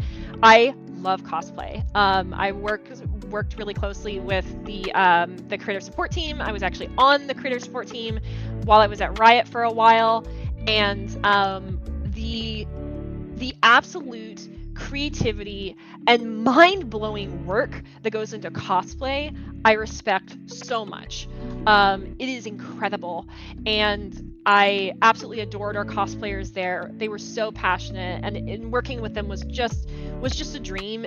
There's like, they are craftspeople. It is an art. Doing cosplay, whether it's 3D printing your pieces or sculpting them, like molding them, sanding them, painting them, that is a craft. It is incredible. It's like making movie props. I have so much respect. So I would like to open this up to cosplayers as well. This will of course like have our like guidelines and eligibility for every single category, like broadcasters, YouTubers, social media fan pages, etc., fan players and cosplayers. So specifically for like artists and cosplayers, I'm going to be looking for at least a set number of like followers on artists, for artists on Instagram, ArtStation, DeviantArt, Twitter, or TikTok, and then for especially for cosplayers, there can be with cosplayers an SFW content. So one of my I think it's as important to talk about, but basically the way that I'm going to run that is basically you need to clearly tag and filter any NSFW content. So for me personally, and I think, I'm going to talk this over, but I would like to support creators that generate that kind of art. But obviously we can't link or tag any platform that doesn't adhere to this guideline. And we just want to keep our creators and our players safe. But at the same time, I still want to highlight people that create incredible content around Rogue Company. So anyways, that's my little update about cosplayers. That's my little update about the creator program. Basically restarting that, allowing people that are in these other parts of the community to be a part of the program. And then because I love I love excitedly telling you guys what I want to do, and then of course rapidly eating my words. I really want to kind of create a space. My long-term goal with Creator Program is to have a space that you guys can all learn from each other, and you all kind of feel like you're part of the family. I think it's really easy as a creator to feel very, very siloed and very much in a clique.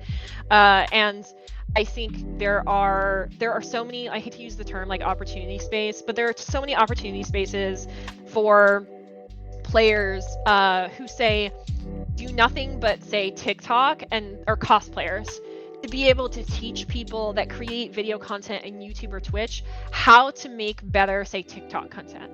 So I really want to create like this community of practice and learning from each other, and kind of like this environment where everyone in that program is not just part of the program at the same time, but is also teaching each other and uplifting each other. And I want to use my platform on community and our platform as Rogue Company to celebrate you guys and all of the amazing work you put in, and the ways in which you celebrate and also are part of Rogue Company. So I know that for a lot of people, being part of Rogue Company is just playing Rogue Company. But for other people, the way that they express themselves is by becoming a character or creating art. And that is your way of being a part of this community. And I want to celebrate you. So there you go. That's some of my thoughts on that Creator Program. So we need to have 1,000 followers minimum to become part of the program. So the guidelines and eligibility is basically for broadcasters right now, it's 40 average concurrent viewers on your live streams for the last 30 days, 2,000 views per VOD in the last 30 days for your YouTube content, and producing high quality and engaging content. YouTubers and video producers, a minimum of 2,000 views per VOD in the past 30 days, or have at least 2,000 YouTube subscribers and produce high quality engaging content. Once again, social media fan pages and podcasters have a minimum of 2,000 followers, listeners, or monthly unique views. Has to be primarily Rogue Company related. Cannot be attributed to a clan, guild, alliance, or branded as an official website. So basically, this is more common and I think prevalent in MMOs and games like Warframe, where it's like their alliance or their guild or whatever that is multi-game. It's just their kind of content. If anyone played Star Wars The Old Republic, back in whenever we launched Star Wars The Old Republic pre-release, there was an alliance called Starfleet Dental that was multi-game, and that would be an applicable thing. Fan artists and cosplayers, having at least 250 followers in your primary art platform, and I would like to support artists on Instagram, ArtStation, DeviantArt, TikTok, and Twitter. So whatever your primary taking a drink, I'm sorry. Whatever your primary platform is, like I know a ton of cosplayers, for them it's Instagram. But that's the way that I'm looking at things like that is that's my minimums. By the way, also, what about other platforms such as TikTok and Instagram? We do have at least one of each of creators that are supported in the program currently right now that are on those two platforms. So yeah, already there, but this will be an ongoing thing. This is for a soft relaunch of the program. I'm always, of course, like, if before we even get to that stage of me opening this up, if you are like a cosplayer or an artist that creates a lot of Rogue Company pieces, and you want to apply now before I am able to kind of kick some of this off, if you think you meet those requirements, you know, I'm always happy to talk to people in DMs, in chat, and you know, maybe even kick it over to email and just get you into the program. I can always do that, but yeah, that's basically the soft launch for the program. Oh, I'm losing my voice. I think it's gonna be time to invite you guys. if you want to talk, oh, hello. I also see a couple other people here from the team. If you want to talk, go ahead and put in a request in the audience. I think if you open it up, there should be like a little like request button. So if you have a question, if you want to talk with us, go ahead and put in a request, and I'm gonna start going through those. I'm gonna read some of your questions and try to drink because, oh my god, I'm losing my voice. Wall hitboxes. Can we talk about hitboxes? Zenon, can you talk about hitboxes? Basically, this person's question specifically is, what's up with wall hitboxes? I've been playing Kestrel, and there's a billion times where I look around a corner, use my ability, and it just places the marker floating next to the wall, and the drones hit the air next to the wall, and I die. I actually did this to myself on Kestrel yesterday, where I was like, I can totally hit that, and it hit the wall in front of me and immediately exploded. I feel like hitboxes are kind of an interesting discussion from just a game dev point of view. I don't know if you're here and want to talk about that. Yeah, I mean, I can talk about it a little bit. I'm not explicitly a gameplay programmer myself. I'm more of a systems and UI and backend programmer. I do have enough understanding of it to talk about it. So basically, real world, you just have the whatever wall or whatever, right? Every single nook and cranny of everything is something you can impact. But you can reach your little finger into a little crevice. But computationally, that's very expensive. And so what we have to do around all of the actual geometry that you see that looks real is put essentially simple collision boxes around them that are essentially invisible to the player. And so sometimes those don't line up with the geometry quite as well as we would like them to. Essentially another form of a bug. It's a level design bug. We have those come in sometimes.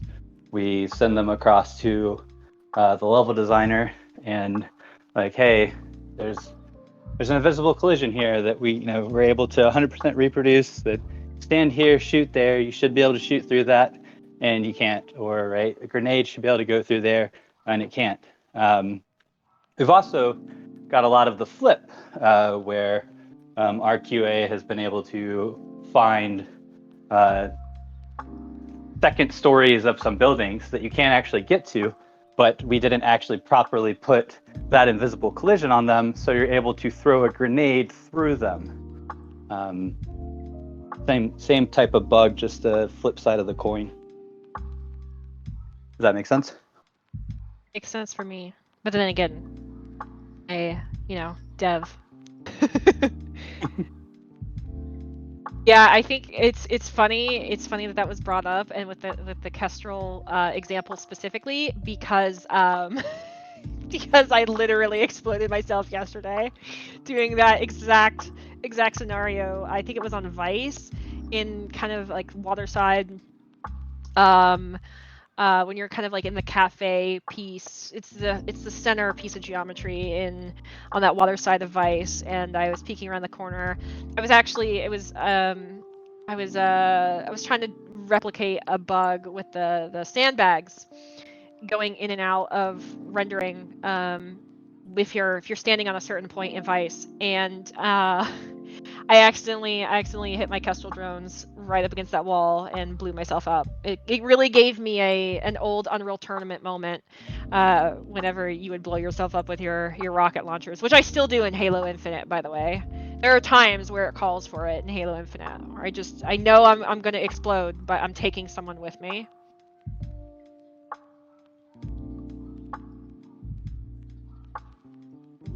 All right, I'm going to invite some of you guys on stage. Let's start with Brad, one of our creators, and then I'll invite more of you. See how this works. Invite sent. Brad, your invite has been sent. Hello, Brad. Hello, thanks for having me. How are you? Yeah, I'm fantastic. I just thought I would sort of come on and ask a couple of questions from my perspective.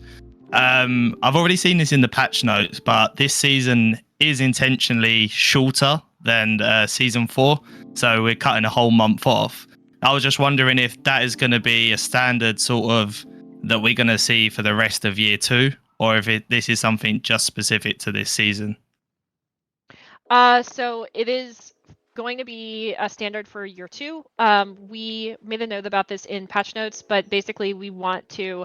So there was some feedback. I would say year 1. I remember seeing feedback a lot, and the team saw this too, of players asking for longer battle passes, etc.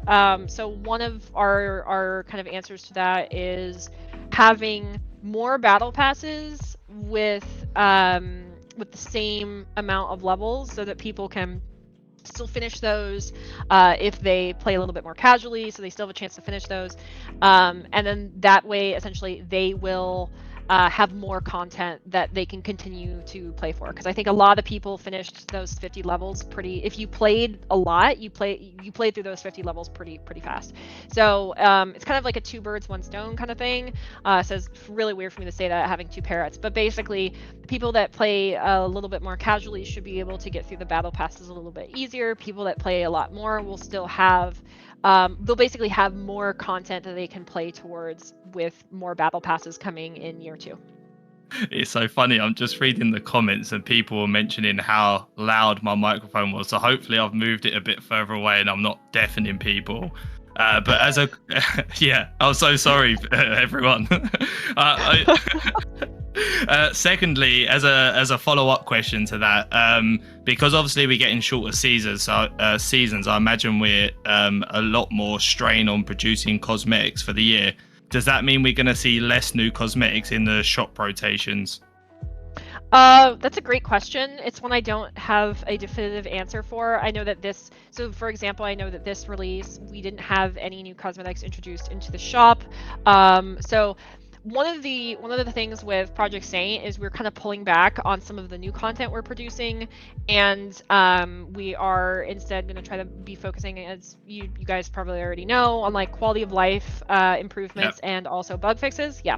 So one of the things is basically slowing down on rogue releases, and I think rogue releases tends to be where there are a lot of skins. However, I will say, there, as with more battle passes, there kind of is more content, but also on top of that, we're going to be making some changes to some and like basically doing like some soft reworks on some rogues this year, and you kind of already saw that with Vi. And hopefully that means that those rogues are going to be getting a little bit more love that haven't had a lot of love in year 1. So, for example, Trench. I know a lot of people with Trench are like, it's almost a meme at this point. Is Trench ever going to get a skin? Is Seeker ever going to get a skin? For people with Seeker, I think you're going to be happy in 2022. Trench, I think you're going to be happy in 2022. So basically, I think it's a refocus. It's not necessarily like a less across the board as much completely as understand. A refocus. Yeah. Like it's a refocusing of where our efforts go, and being a little bit more focused. So for example, like if we make changes to Trench, that may mean that we're going to do more cosmetics around Trench, for instance. So it's more of like, I would say, like a focused effort on where we're putting those cosmetics and where we're putting that energy and the art team. Yeah, and I completely agree with that, to be honest. I think that's I kind of expected that to be the answer, because obviously if you're producing more content to go in battle passes, then there's obviously going to be a knock-on effect, and I think there's plenty of skins to rotate in the shops now anyway. You know, there's been so much that's been released over the years. But yeah, I tuned in yesterday and I heard Tomato speaking about Seeker. Yeah. He was very happy, bless him.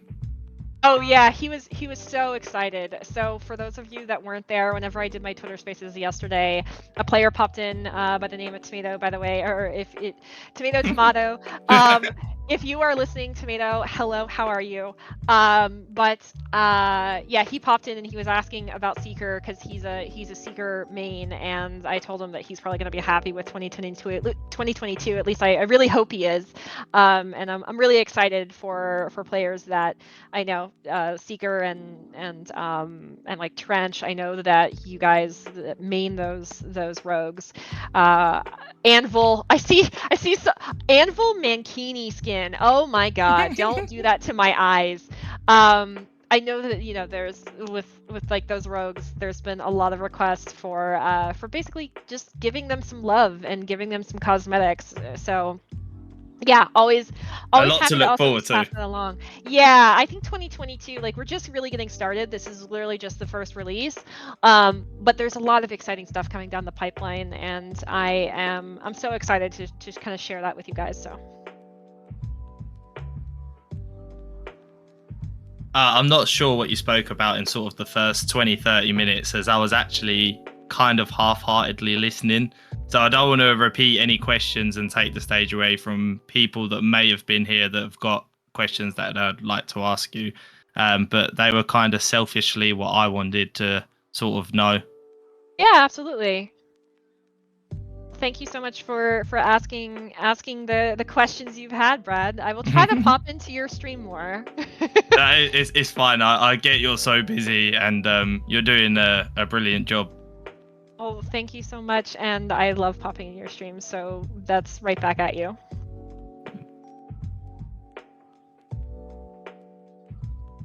Okay, I'm going through the requests. I'm gonna get Handsome Jack. I know that you've been in my DMs before, so let's get you on the stage.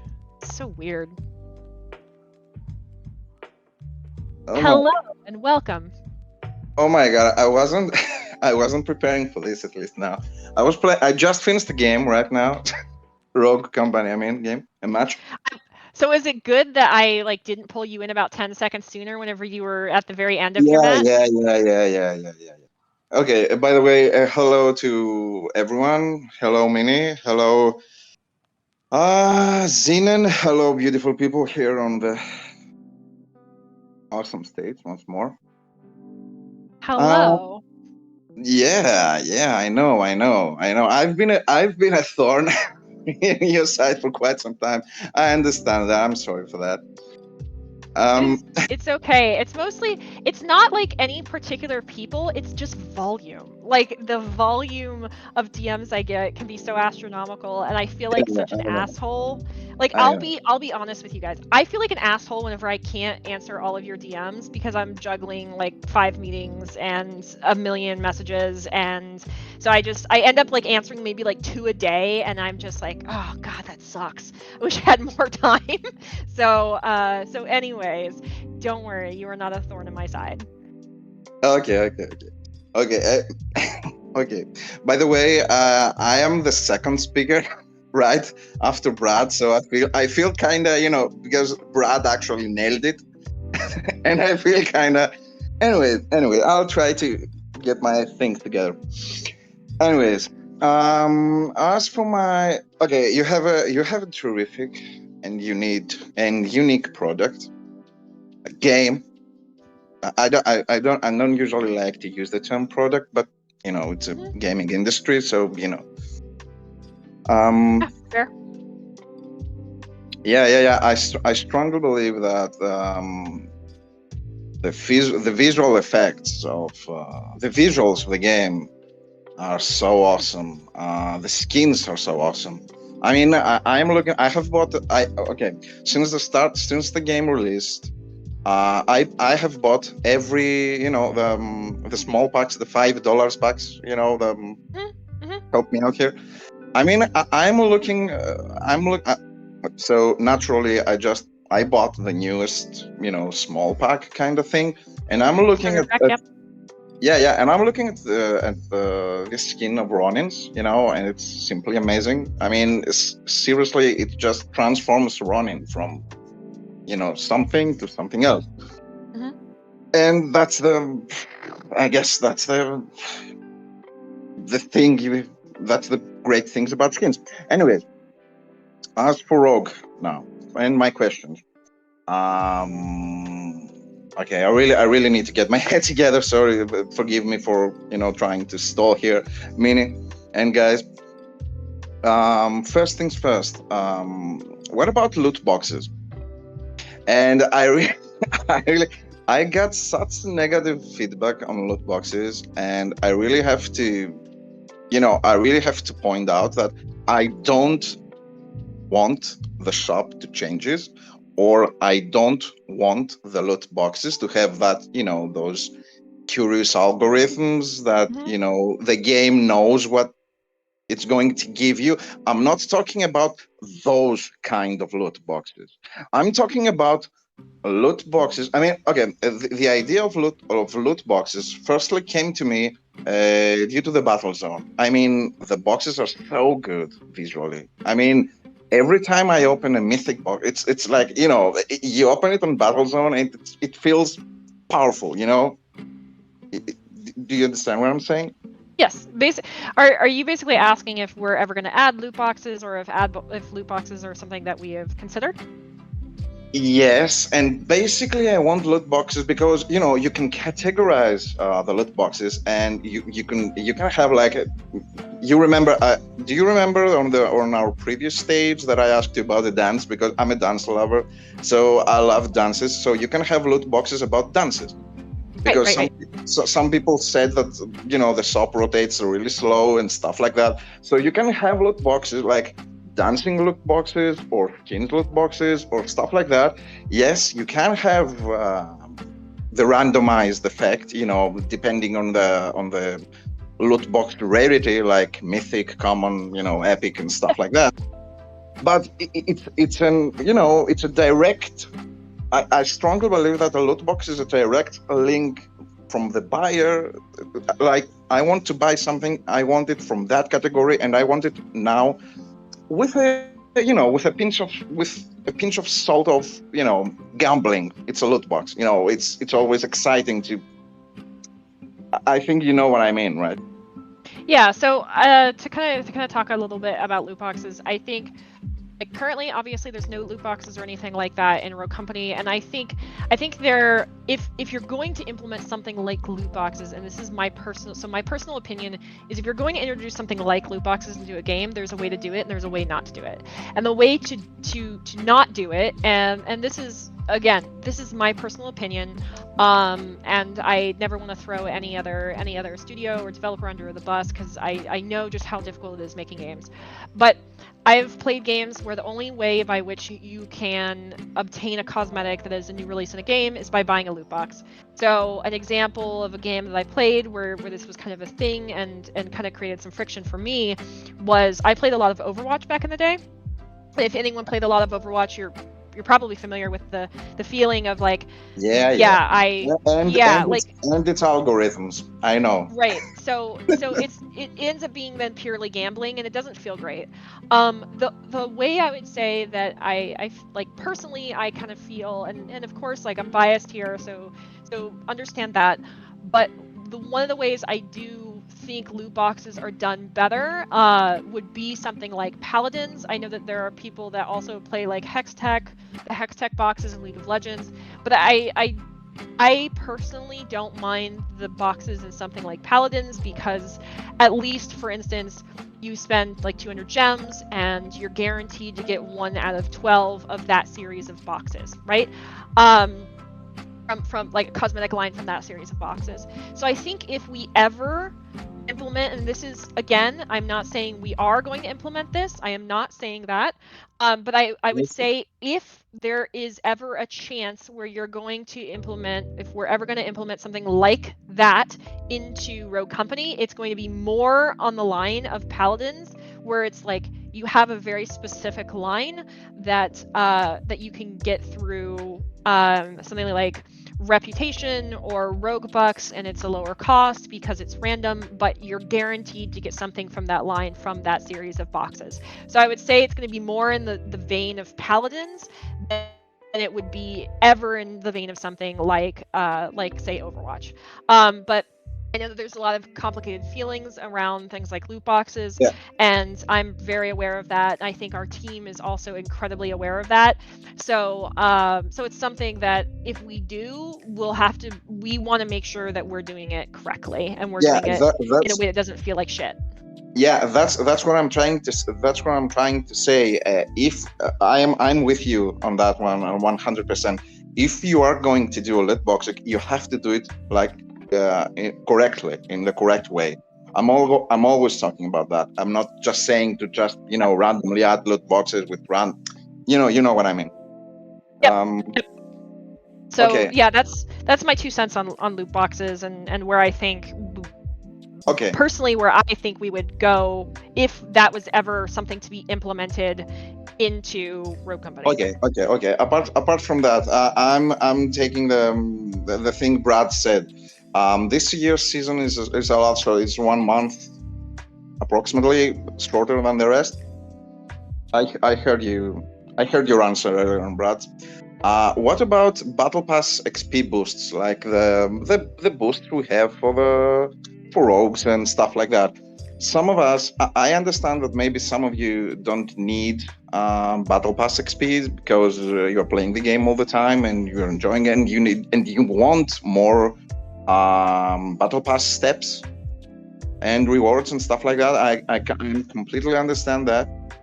But if some of us can't actually spend so much time playing Rogue, either for real life's, for real life's reasons, or for gaming reasons, shouldn't we be able to at least have a choice to purchase a battle pass XP or earn a battle pass XP, just like we can earn free reputation right now, since the start of the new season, while watching an ad, shouldn't we get, except of course from the weekend double battle pass XP weekend, another way? Shouldn't there be another way to just earn more battle pass XP? And before you answer, please give me one more sec to just say this on top of what I'm saying. I was playing yesterday 2 hours of Rogue Company, and the way the game gives XP on the battle pass, for me, is kind of wrong. For me, I'm saying it again. I'm talking for me and only for me. It's kind of wrong because it doesn't reward the victories. It rewards how many time you're playing. So yesterday I played I was playing for 2 hours and I won like 5 games really easily. The enemy team surrendered on first round or the second round. So I got like 5 wins in under 45 minutes. And I got like a hair of a battle pass XP. And after that, I played a match that ended up like 3-2, and we lost. And I get 3/4 of a pass. I mean, the battle pass XP earning it's kind of rewarding the time you are playing, and not if you won. Your victories count, I guess. And for me, that's kind of frustrating, because I'm playing for 2 hours and I win, and I don't feel like I'm getting rewarded for winning and, progressing through the pass. You know what I mean? Mm-hmm. I think so. Whenever it comes to battle passes, so a couple things. We are looking into obviously like doing more weekends and things like that.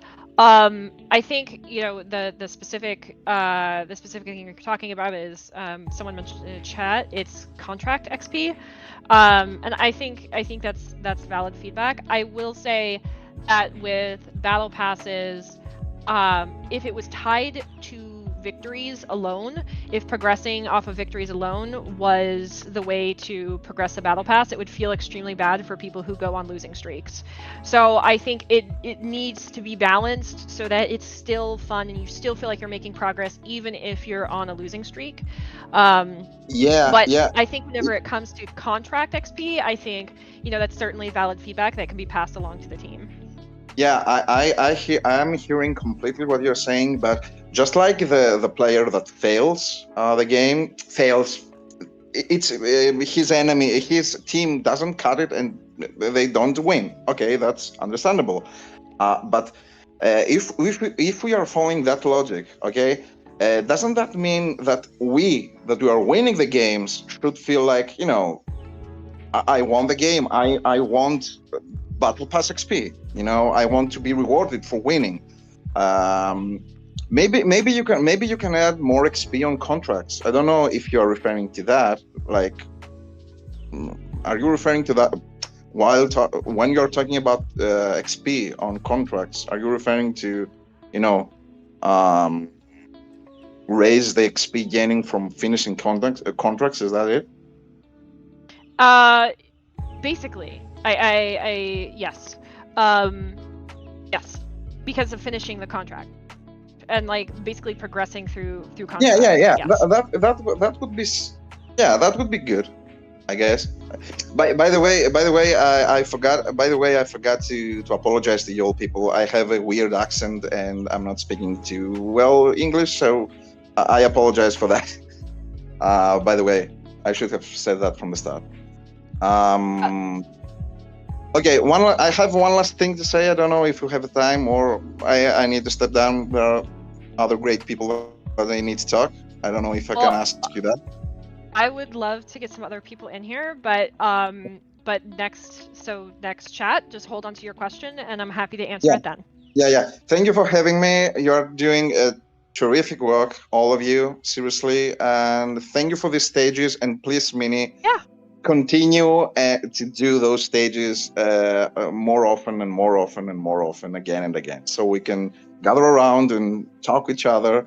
Maybe, I don't know, maybe you can have like an extra channel on Discord so we can actually give our feedback directly there to you, so you can go to that channel and read that feedback instead of DMing you. I don't know. Anyways, thank you for having me, and thank you for this wonderful stage once again. You're welcome. Thank you so much. Okay, I'm gonna invite Playmaker. I think you've had your request up for a while here. Yay! Hello, Playmaker. What is your question?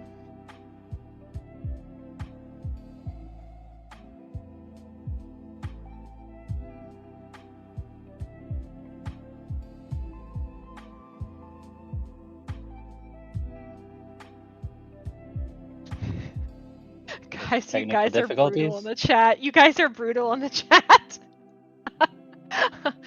I'll come back to Playmaker. He might have AFK'd, and this was his moment to shine. Playmaker is busy hacking. All right, Playmaker, if you have a question, if you're having technical difficulties, just put your hand up again and I'm happy to come back to you. Okay, it's okay I hack. What a name. I hope this isn't actually the case. I'm gonna invite you onto the stage here. Invitation sent.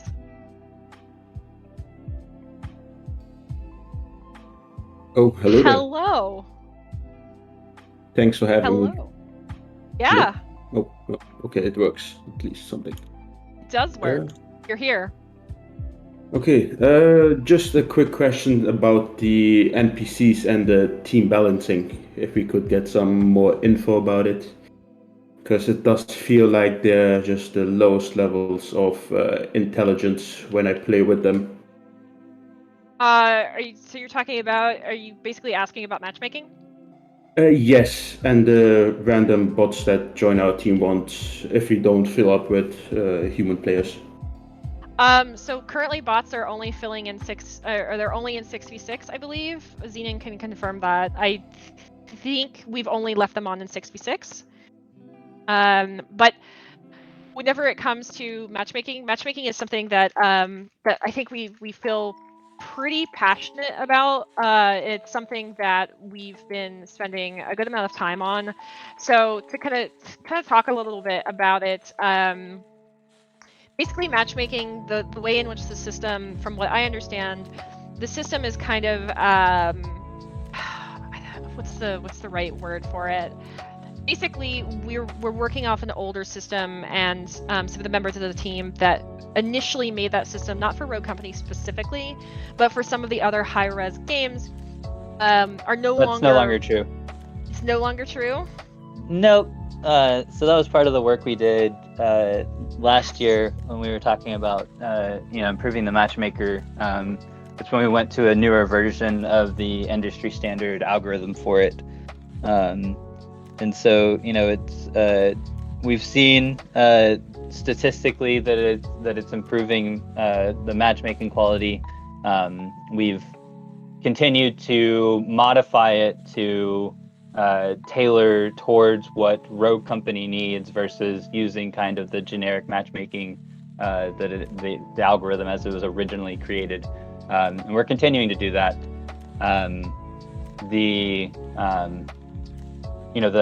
The number one thing that we run into, and this is what we were talking about with the why can't we have two different ranked queues? It's like, well, the number one thing that will improve matchmaking is more players in the pool. And so by creating extra queues, while it's simple for us to do, we could do it. We can do it on the fly. We can create new ones right now. It creates a bifurcation in that player pool and further reduces the number of players that can be considered for matchmaking, which is the number one factor in how good your matchmaking is. We have gone through and compared our implementation to that of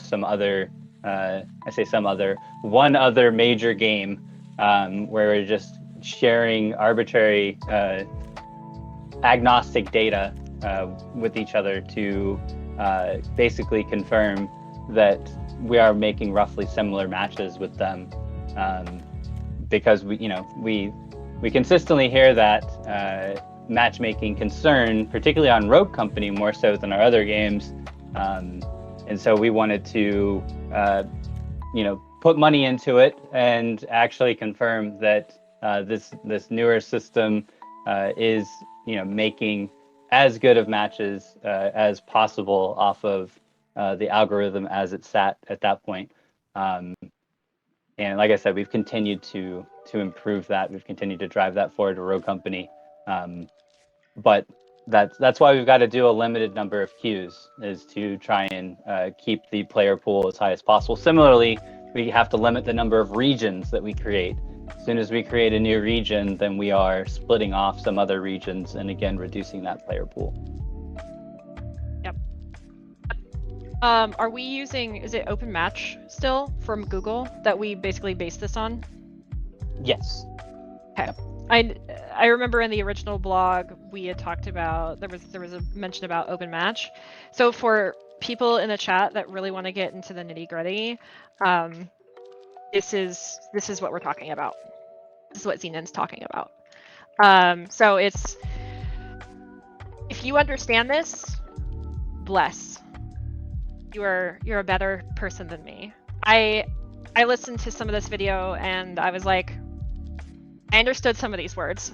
I honest to God had a Captain America moment. So, but if you're kind of in this space and you want to know more, those are that's the blog from Google about their open match system that we started tweaking for matchmaking in Rogue Company.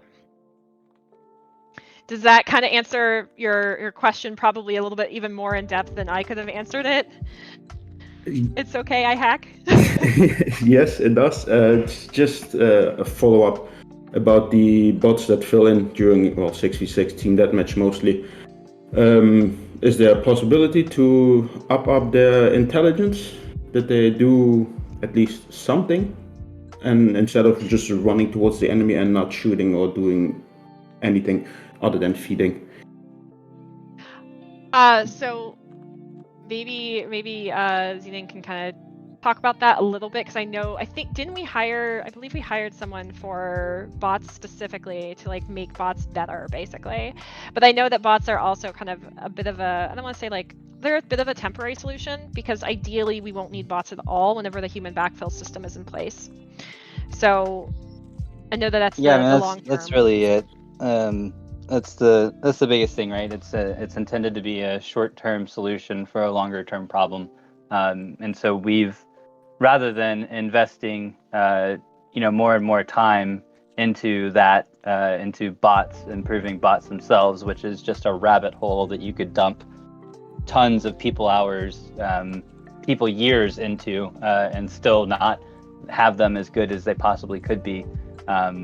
We've decided to go more in the opposite direction and really hammer on the human backfilling and make sure that we've got that in a good place and that's set up to be the long-term future for the game. Yep. Basically, bots are a temporary solution. They're intended to be a temporary solution to a difficult problem. So ideally, long term, don't need them at all, basically. Does that answer all of the burning questions that you had? Yes, that did. Thank you very much. Awesome! I'm so happy to hear it. Well, thank you so much for popping in, spending the time, and then asking your questions. It's great. Thank you so much. Okay, I'm going to invite Sarah onto the stage. Invite to speak. Invite sent.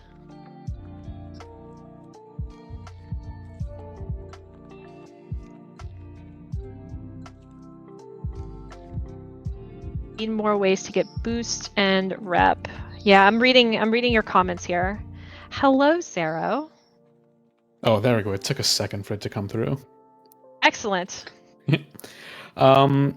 I kind of wanted to ask more about the kind of the gameplay stuff that you guys are thinking about for 2022. I don't know if this is something you can ask because this is obviously like much more about like forward plans.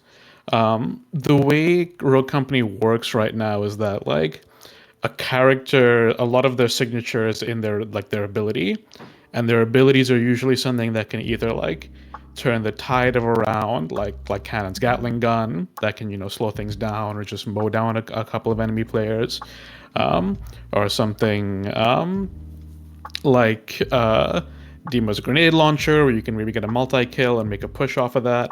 And so like the signature abilities are cool as like this is your thing that you can use to turn around. Gadgets, I feel like, are one of those things where they're sort of supplementary, but in some cases you have some gadgets that are really good, things like incendiary grenades and semtex, and those that provide like lots of immediate value if you need to use a gadget to give yourself some space or something. But then you got others that sometimes end up as kind of duds, like C4, where you don't really have a lot of throw distance. Sometimes you might just leave it around, and it might just never provide some actual value to you in the match.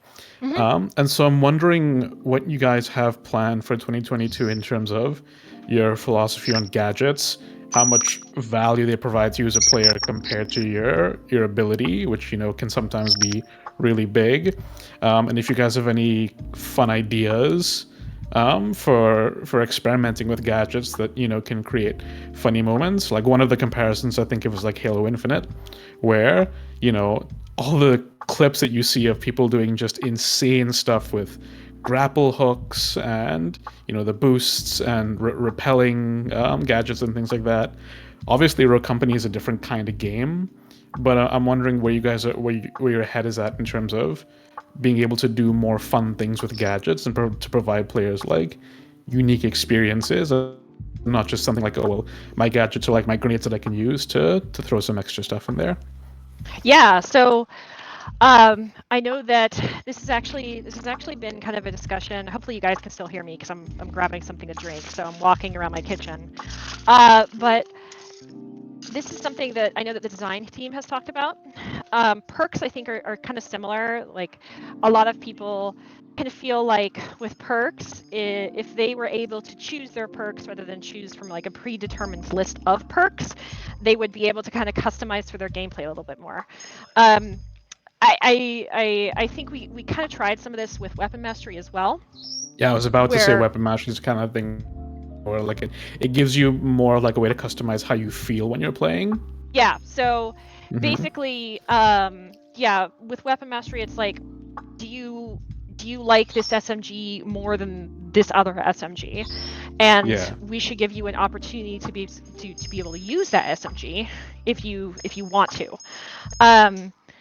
So I think with 2022, there may be more experimentation on designs front about what does it look like if we opened up things like perks and allowed people to kind of make their own decisions for their own kind of playstyle with perks. And I think there also may be some of that experimentation with gadgets as well. I know this is something that design is really passionate about, is how can we kind of blow out the game, the what you kind of expect, and I hate to be like expect the unexpected or anything like that, but I think the idea of being able to customize your playstyle and be able to choose being able to kind of choose either how you want to approach a situation, approach an enemy team, or approach a match. I think we're starting to think about that a little bit more. I know design has talked about this whenever we've kind of had one-on-ones. Is basically if we say opened up perks and anyone could kind of pick it, like I see glitch, isn't it basically what Paladins does with decks? Like I would say, yeah, like with decks or the shop, right? And whenever I've played Paladins, for instance, so I frequently pick a healer, but there are often times where whenever I'm going against an enemy team that maybe has a lot of CC, and that's a time where I go, I don't need cooldown reduction, I really need CC reduction. So if there is something like that in Rogue Company where you're in a match and you're like, on Seeker, I don't need Lifeline.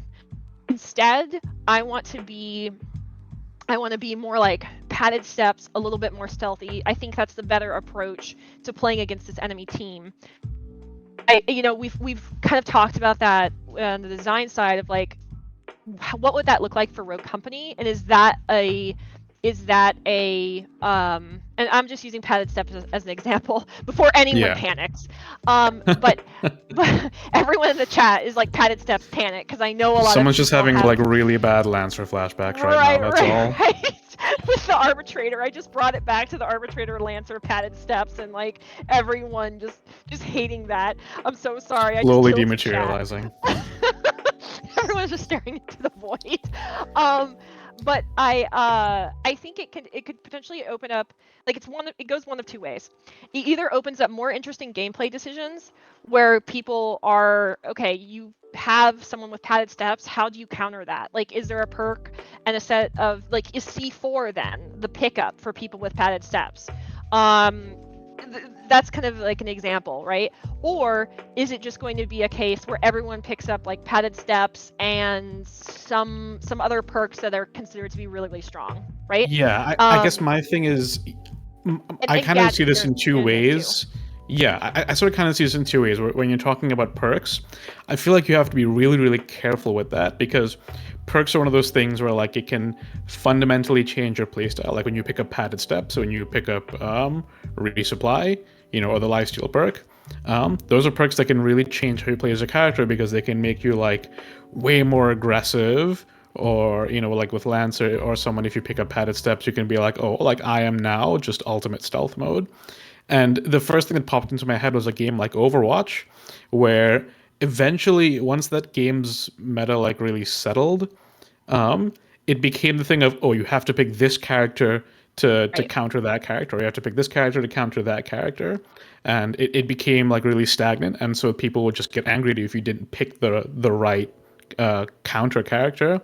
And so I feel like you want to be careful with perks, especially because then it might end up in a situation of, oh, well, this person picked padded. Okay, everyone needs to pick this perk to counter that. And so it becomes more of like, yeah, opening up that customization is really cool, but then you also got to be careful about what that means for like balance. And Rogue Company it's a shooter. It's kind of a sweaty game, and so people are gonna do some of that like min-max countering stuff that I feel like you have to be careful of. What you're saying makes total sense with the perks. I guess it's like the reason why I asked specifically about gadgets is to be one of those things where you can have more experimental kind of gadgets that allow you to try new interesting things in the game, because everyone knows how to toss a grenade. I hope they do. You would be surprised.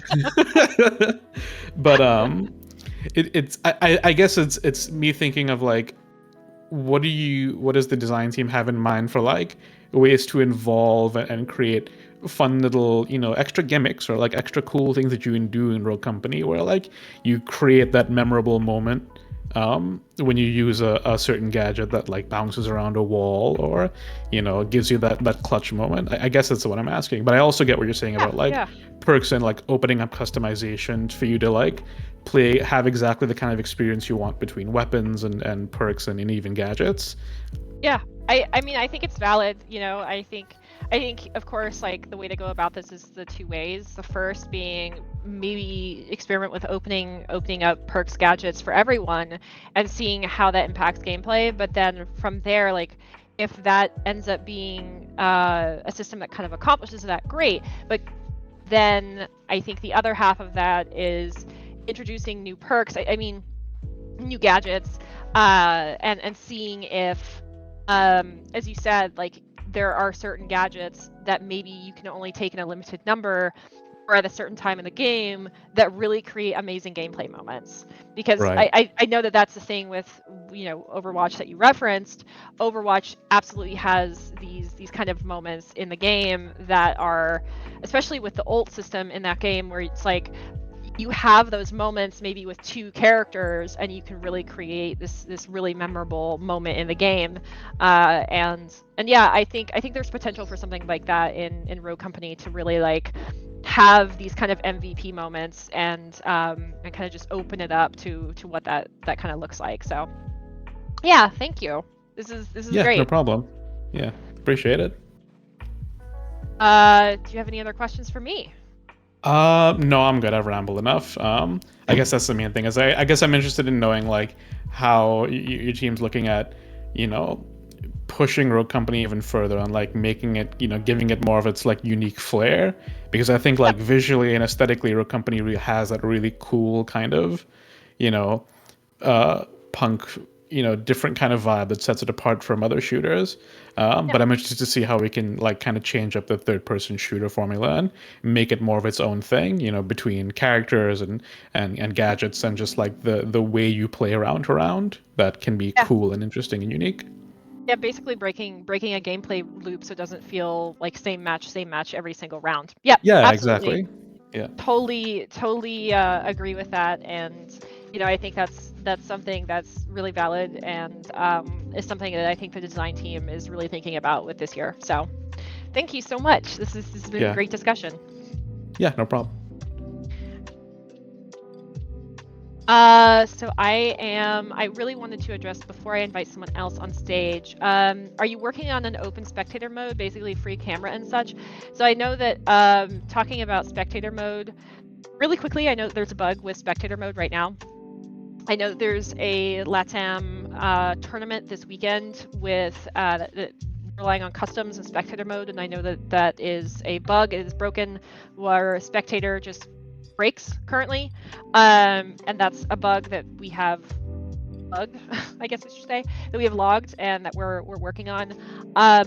Free camera and such is a much more challenging question because of the tech that is required, from what I understand in my very I would say like novice understanding of Unreal.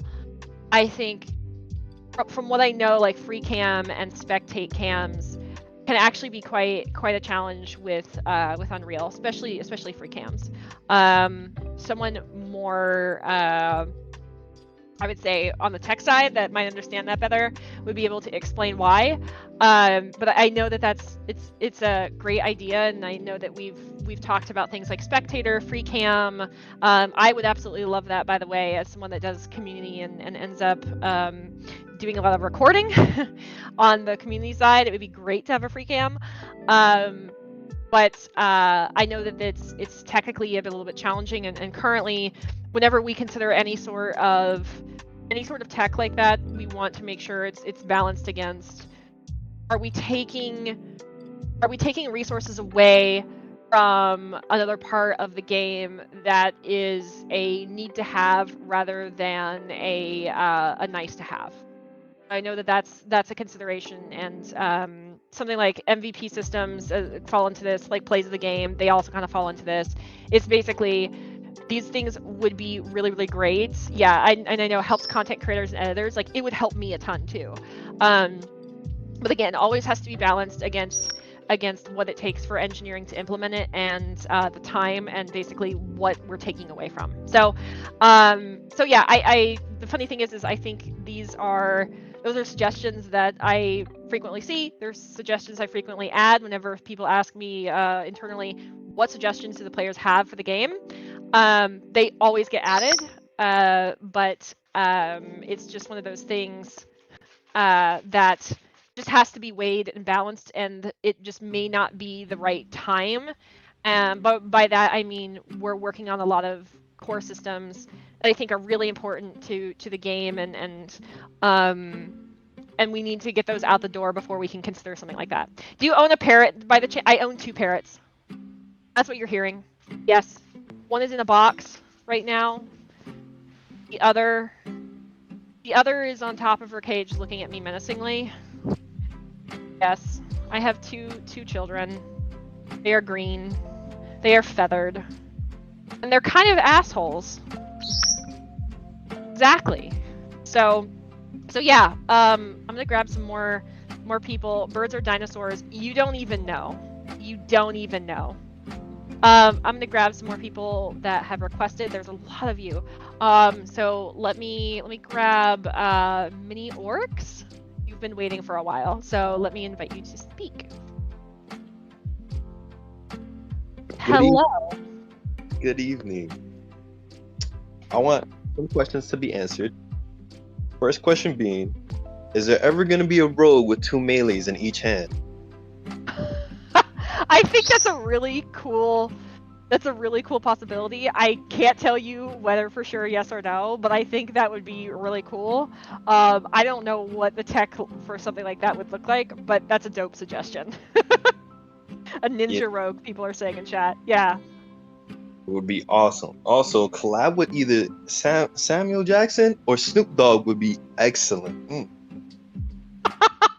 I love that as someone that spent all of yesterday listening to Snoop Dogg. So personally, I'm on board with this. I love this. Also, I had a bug last night. It was I was in this hovercraft, right? And I wasn't able to buy any of my weapons, so I had to jump out with a pistol until like next round. Interesting. Have you had it happen to you? Someone said trench dog. Amazing. Have you had that happen to you before, or were you able to reproduce it, or was it just like this one weird off thing that happened to you? It happened last season, but like it only happened once, so it didn't really. I thought it was like, oh, maybe it's just me, it's my Wi-Fi, but it happened with someone else I was in Discord with. He said he's had the same problem. Like, maybe it's just a bug. If it happens to you again, like, just go ahead and send me the platform you're on and send me a clip of it happening. I'm happy to bug that for the QA team. Someone's saying they have similar issues with Umbra. Yeah, totally. So I'm seeing a lot of people reporting this in chat. Dude, send me your platform and send me a video of it. Just clip it, send it to me. Yeah, happy to look at that. What else? Is there only gonna be tier 50s like every season? As far as so we haven't talked about raising the cap on that. Basically, like I know, for instance, like Halo, I think is 100. And I know that players there's been a couple requests of like 75 or 100. I don't think there are currently any plans for that, which is why we reduced the time and instead are introducing more battle passes. But of course, like I'm totally happy to bring that feedback if there's people that really want to see longer battle passes. Happy to take that feedback up to the team. All right, and all chat. Like I want to be able to talk to the enemy team, but like if they try to talk a little toxic, I want a way to like turn off chat. Like I just want a way to talk to people other than my teammates. I think this kind of goes back to one of the discussions earlier of like chat is just one of those things. I think we're seeing some text chats in games just kind of disappear because of the fact that most players just generally use it for toxicity. Like as I said before, with things like League of Legends, with games like League of Legends, they found that all chat actually created so much toxicity whenever it came to reports and player experiences that they ended up removing it altogether, or at least turning off by default, I should say. And I think text chat is one of those things that we're probably just not likely to see in Rogue Company because of the fact that a lot of it tends to be just an outlet for toxicity and abusing other people. And instead, my personal take on this is what we should then focus on is ways to make pings and other forms of communication better. So that means things like improving voice comms and voice comm moderation, and improving things like pings for players that don't like using voice chat. So little kind of fun fact I've learned about games and regions is wow, you guys really emoji'd up the NFT comment. One interesting fun fact for you guys is players in other regions besides North America don't actually use voice comms very often. They prefer pings. So like a lot of players in, for instance, this is generally like across all games that I've ever worked on, players in Asia prefer using ping systems rather than anything else. So I think a good discussion here is, can we improve on the kind of like ping system and the kind of in-game systems for communication, and how can we do that? Because I think having a text chat is unlikely. And another, I think one of the other like struggle issues with something like introducing text chat is, what does that mean for console players? Because a lot of Rogue Company players are on console, and that feature would just be completely unavailable to them. So it's tough. Like it's tough. Any sort of considerations like this, there's just so many moving pieces and parts that you have to really think about. So yeah, people use the ping system. Yes, people do. The ping system is heavily used outside of regions like North America. It's kind of wild. Thank you so much for asking your questions, and also Snoop Dogg as a collab would be so fun. That would be beautiful. Yeah. Got anything else for me? Yeah, I'm just thinking like what else the problem was. I think that's about it. Yeah, it just slipped my mind. Right. But thank you. No, you're good. If it comes to you, you just throw it in chat, and I'm happy to answer it. Gracias. De nada. Thank you so much, Minnie. Oryx? It was weird saying thank you so much, Minnie, and I was like, oh shit, that's my name. Yeah, I got it from Destiny. Yeah. I hope Very to see cool. like the people here. I hope to see them in game. So like, if y'all see me, just like emote. That's the only way we could communicate. Just emote. just sit in front of someone and emote. Excellent. I love it. Eating popcorn. I've been playing since beta, so like I'll be eating popcorn. Oh, awesome! It's so cool to meet someone that's been playing since beta. Yeah. Well, thank you so much for asking questions. Thank you so much for popping in. Really appreciate you. All right, gracias. Yep. Bye. De nada. Bye.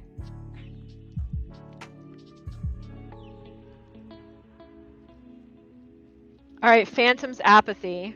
What a name. Hello, friend. Oh my god. Hello. Hello, you're on stage now. Oh. Okay. Wait. Oh fuck. I mean, excuse me. Anyway, I have two. I don't know if you would call these thoughts or whatever. I have two ideas, and then I have one question. And the first thing is okay. Never mind. Two questions. Is there going to be a new support coming? I wish I could tell you as someone that plays support, because I love playing support. I'm sure there's like, is ever? Yes, of course. Like, I don't think we're just like, we made a couple supports, we're done here. So I would say yes. Totally. It's sorry. I'm laughing at chat saying I that know your they're voice is all deeper than my roasting. thoughts. They're amazing. Yo. His voice is deeper than my thoughts. Oh God. Yo. So I would say, yes, there will be more support characters down the line. I don't know when that will be, because I just generally I can't imagine we would ever stop making supports, and support like characters or support like rogues. So I'm gonna just safely assume yes, but as to when, I can't. I mean, if I did know, I couldn't tell you, and two, I actually genuinely don't know. So that's my convoluted answer to your question. Okay. I only ask because I'm not gonna lie. I'm kind of tired of having people pick Saint and they don't heal me when they have every opportunity to. I am just saying. You're not alone. The meme I always make on Reddit is someone. I think there was one time that someone made a I think I'm funnier than I actually am. So fair warning. But I've seen someone on Reddit post things like, Helio, are we gonna see another like offensive rogue or something like that? And I've always joked with people like, yeah, we have a rogue that doesn't res. Their name is Saint. We already shipped that rogue. Couple things. Saint hates his drone. Couple things. One, I think it is really frustrating whenever you have a support player that does not use their support tools. And from a dev side of things, I always look at things like that and go, is there a way that we can make it either easier, more intuitive, or more noticeable that they're either one, playing a support, or two, that they should use those tools and abilities. I think there's always going to be outliers. Just like, I mean, I've been playing games since I was 15 and I'm in my 30s now, and I mean longer than that, but multiplayer games. And there's always people that pick supports like Mercy mains in Overwatch with pistols or whatever the case may be. DPS shamans. So there's always, I think, those edge cases of people that really enjoy playing supports and don't like healing. And maybe there's also like creative things that we can give them. I think Runway might be kind of an example of a support hybrid character where she has abilities to support her team, but doesn't necessarily need to res her team to support them. She just needs to ideally throw out a briefcase. Please throw out your briefcase. Please use your briefcase. So I think that's kind of an example of a character, and kind of where you could go with characters that will fill that niche of someone that wants to play a support but not necessarily res. But I also think from a dev side, like, if you think about it outside of just the meme, is there something that we could be doing better to make healing, resing either feel better or be more intuitive with a character like Saint? So yeah, I'm with you. And for me, it's both a frustration and also, what are we doing wrong? What could we do better to make this more obvious or apparent? I got you. I don't really know how to answer that question because No, I you're feel good. like Saint is okay. It's just the people. Like, I'll want to go into the game and I'll want to be like, okay, I'm gonna support my team this time. Fuck Phantom for once. Excuse me, screw Phantom, and let me support my team. Go Saint. Someone else picked Saint before me, and then he's just wasting every opportunity, and that's that. I'm with you. I'm a kindred spirit as someone that plays Dahlia. Do you know how frustrating it is whenever someone picks Dahlia and they don't res? I lose my Yes. mind. I'm with you. There's so many times as a support player, not just in Roko, but just outside of Roko. Any game. I play a lot of support, mostly because I fill a lot. And sometimes I like to have the power of God, you know? Initially, there's always kind of the meme that playing a support is for women only. But there is something really powerful about being able to choose who lives and who dies in games.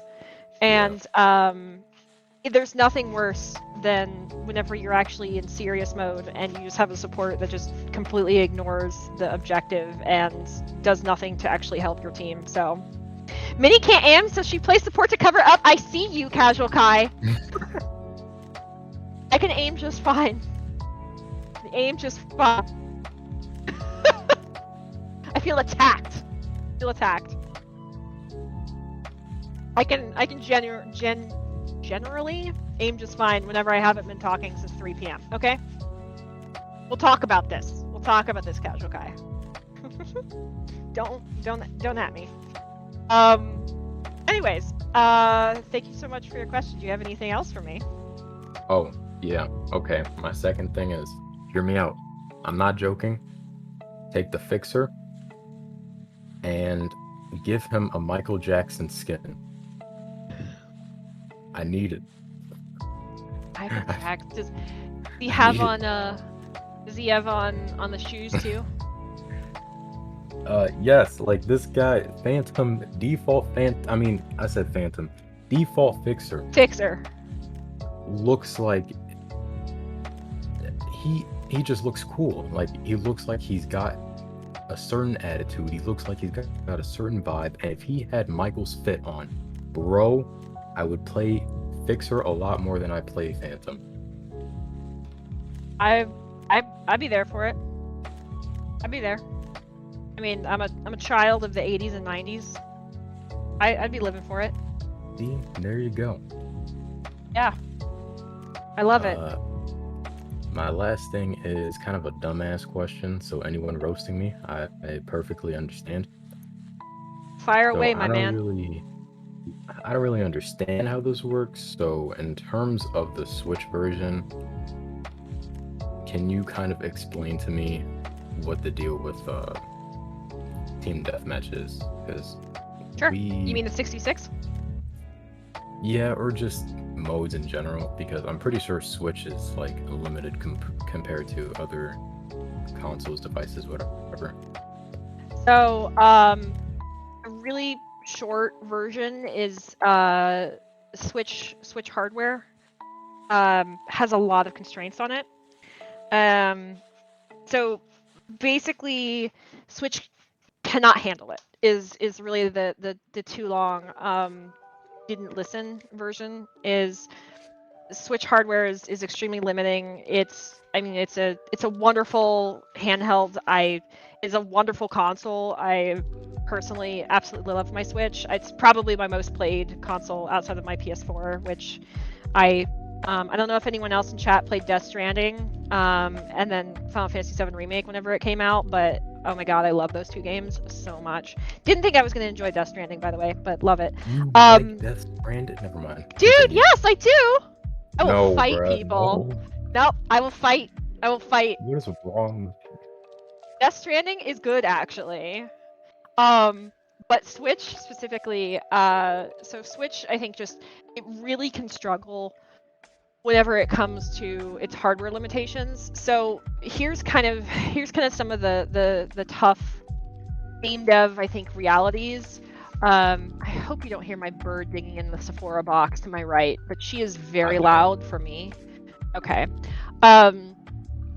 So PlayStation 4, for instance, has it's at this point it's an aged console. It has basically a mid-range system from 7 years ago is the specs on it. It has a hard cap of 8 gigs of RAM, And I believe about 2 gigs of that has to be reserved for the operating system. Switch is smaller than that.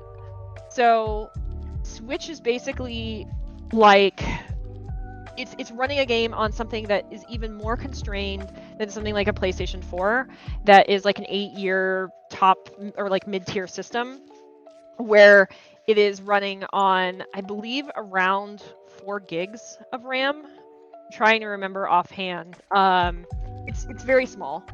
And whenever it comes to something like 6v6, the more models you have on screen, the more characters you have on screen, the more VFX you have on screen, the more things that are going on screen, the tougher the performance is going to become. It's one of the reasons that something like Arena actually has and Vice kind of struggle on Switch, because of performance. They are maps that demand a lot whenever it comes down to things like lighting, whenever it comes to things like textures, all of that, all the amount of like polys is what we talk about it in dev world. All of those polys have to be rendered by the GPU in real time. So a poly is literally like it's a triangle, right? And every surface in a game, including round surfaces, has a poly. And the higher the poly count on either a rogue, in a map, whatever the case may be, that's more load on a GPU. So whenever you have a lower end system or even just a console that has more constraints like the Switch, the worst performance you're going to get on something that has higher fidelity assets. So things like throwing more rogues in, a map like Arena that has a lot of beautiful lighting in it, I think is you see Arena brought up a lot with, at least I do, for performance for Switch. It's because there's just basically a lot of stuff that the GPU and has to manage and has to stick into the RAM so that you can run ideally a fairly smooth match. Switch is just more constrained than the other platforms. That's really the long and short of it.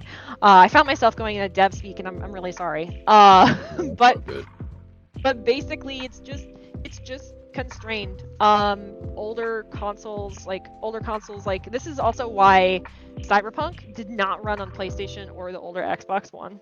It just was absolutely not built for it. Like, I don't know if anyone here has played Cyberpunk, but if you look at a table and you look at a tape dispenser on a table in Cyberpunk, it has an extremely high level of detail.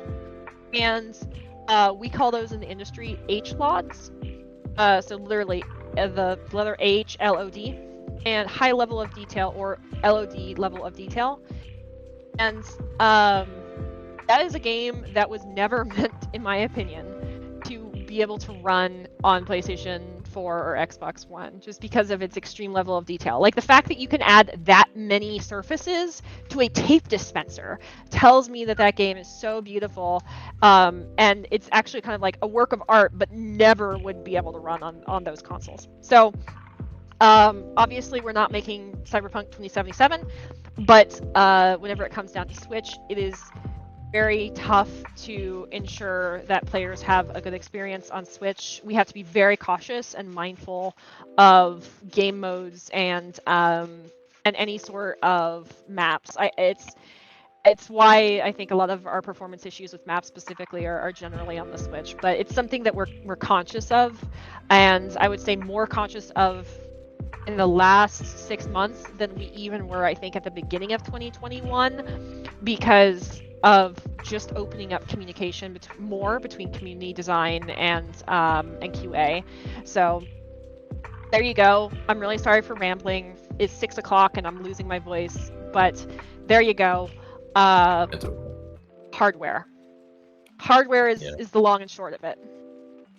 That's dumb. I don't understand it. Like, people said it in chat, but I don't understand how this console runs Apex, but it cannot handle 6v6 on Rogue. I mean, the thing is it can also deal with the way in which models are made. So looking at Apex, for example, the models are quite stylized. So let me pull up some screenshots. So something like this, like those models are very different than the models in Rogue Company, which are going to be a higher fidelity in terms of they're not as stylized is the term we go for in the industry. They look more realistic is the way that I can say it in not dev speak. So stylization, it's the reason why the games you see on Switch tend to be more stylized. Like they tend to be, a lot of players might see it as like more cartoony, right? So like Breath of the Wild as an example, like I mean Apex Legends is stylized, Fortnite is stylized.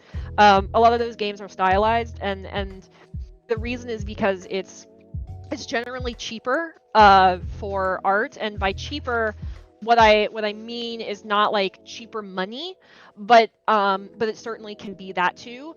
But more, it tends to be cheaper on performance. So you have ideally less of a poly count, but you also have so you have like generally fewer surfaces and like little things.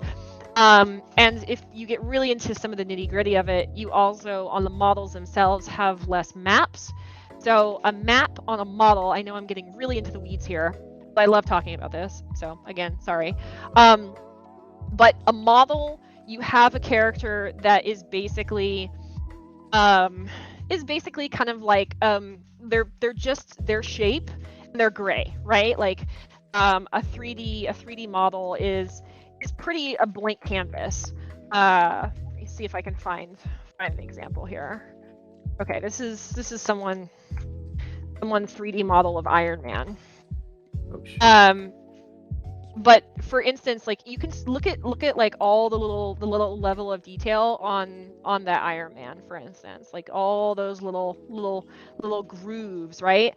And then look at like you can see the level of detail on something like that. And Iron Man skin leaked for Rogue Company. Guys, do not do this to me. I love my job. Don't get me fired. We do not. No, I'm just using this as an example. So look at the level of detail on, for example, this model.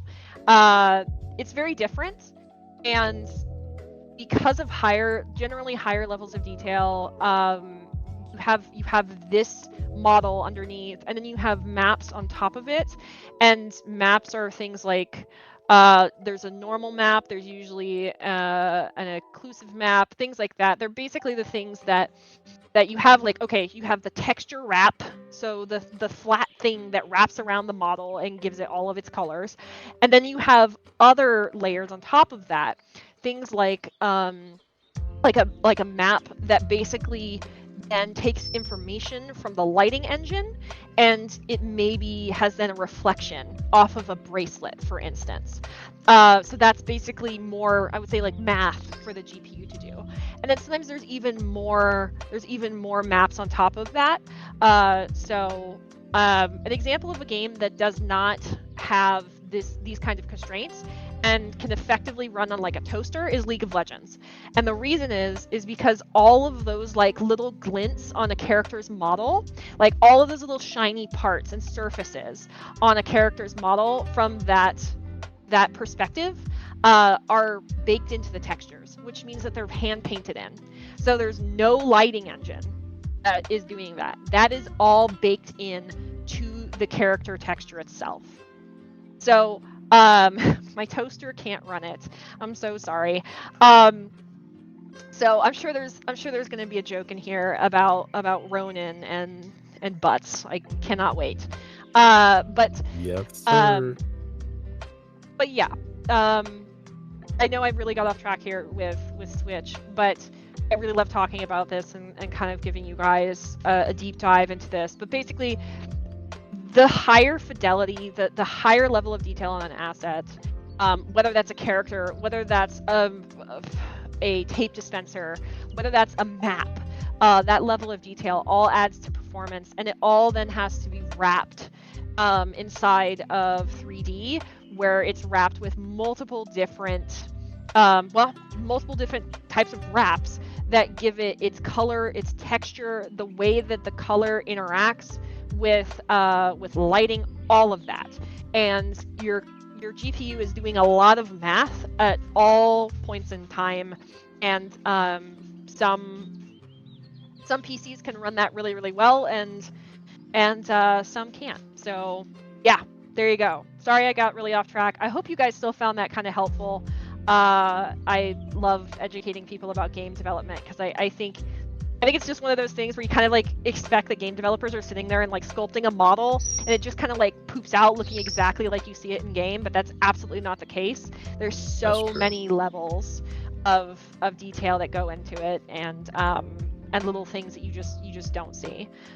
So yeah, my PC is good at math. Sue said, so is mine. I had to get a 3090 by buying a whole new system. So I feel this pain. Thank you very much. Yeah, absolutely. I'm going to try to grab a couple other people here on the stage before I completely lose my voice. Thank you so much for your question. Mm-hmm. And thank you for letting me ramble. And yes, your voice is deeper than my thoughts. Okay, bro. Okay, how do I leave this? I got you.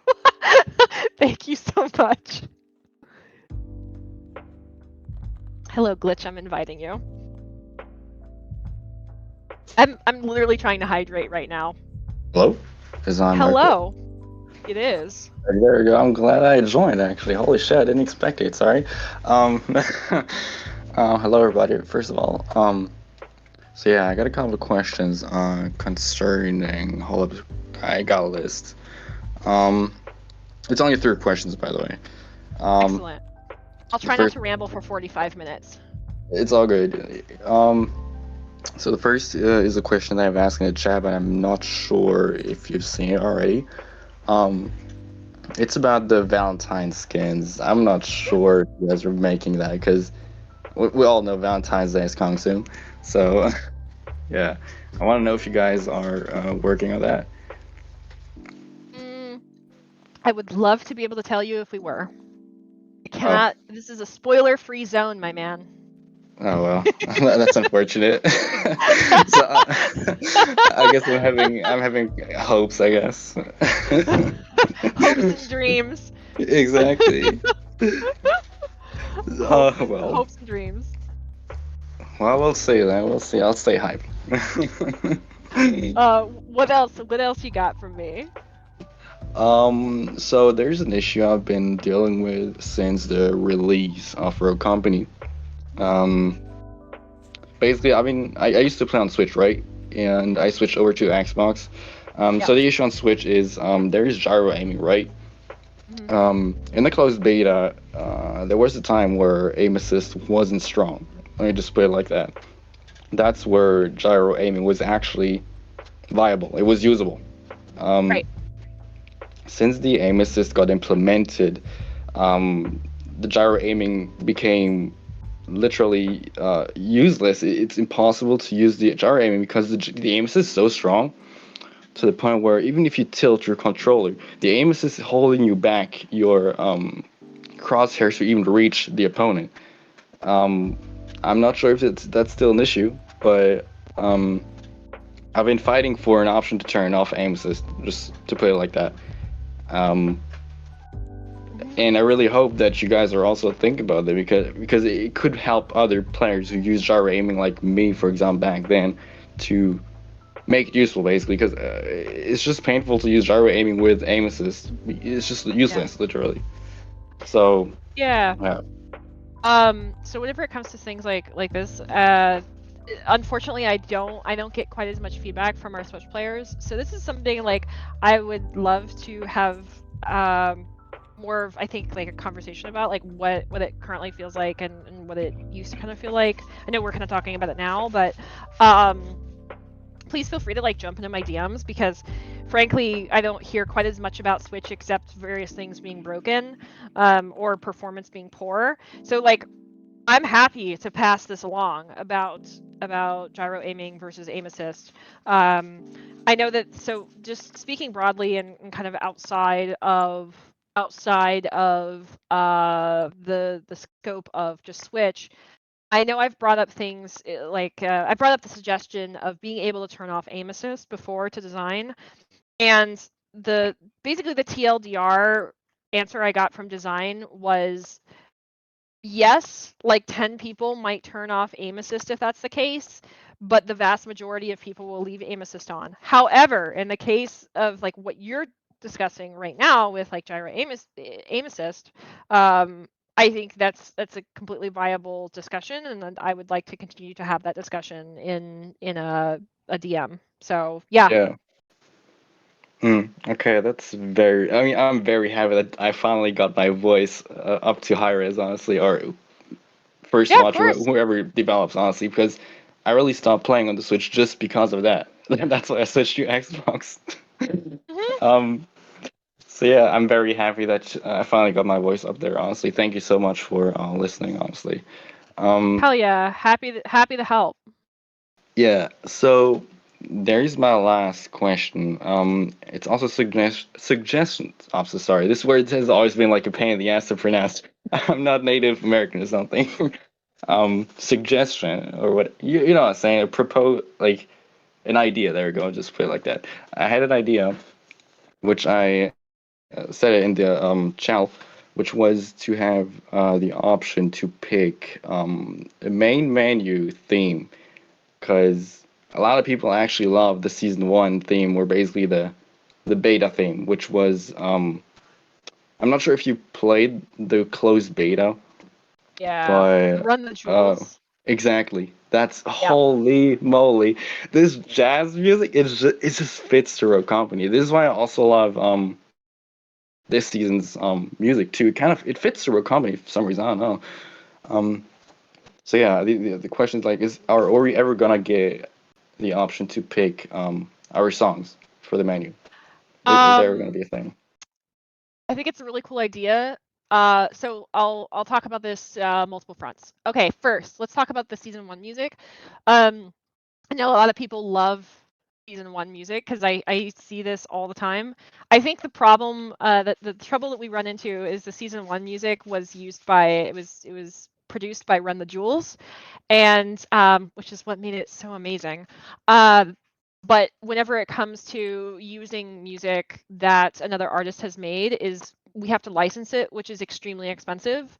And in the case of Run the Jewels specifically, I couldn't tell you exactly how much it costs to license because I mean wasn't in those conversations, but I can give you an idea of how much it does cost to license music. Oh Lord.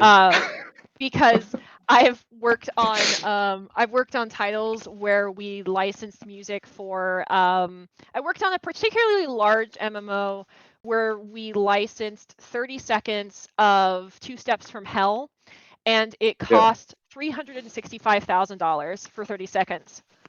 So Jeez. licensing music is Oh. extremely expensive, and I don't know if that's the reason that the team has moved away, but it is one of the reasons that licensing music is really challenging whenever it comes to using it in game. Yeah, y'all would be blown away at how expensive things are in games. Like blown away. Like a medium booth at PAX 5 years ago is over $1 million, y'all.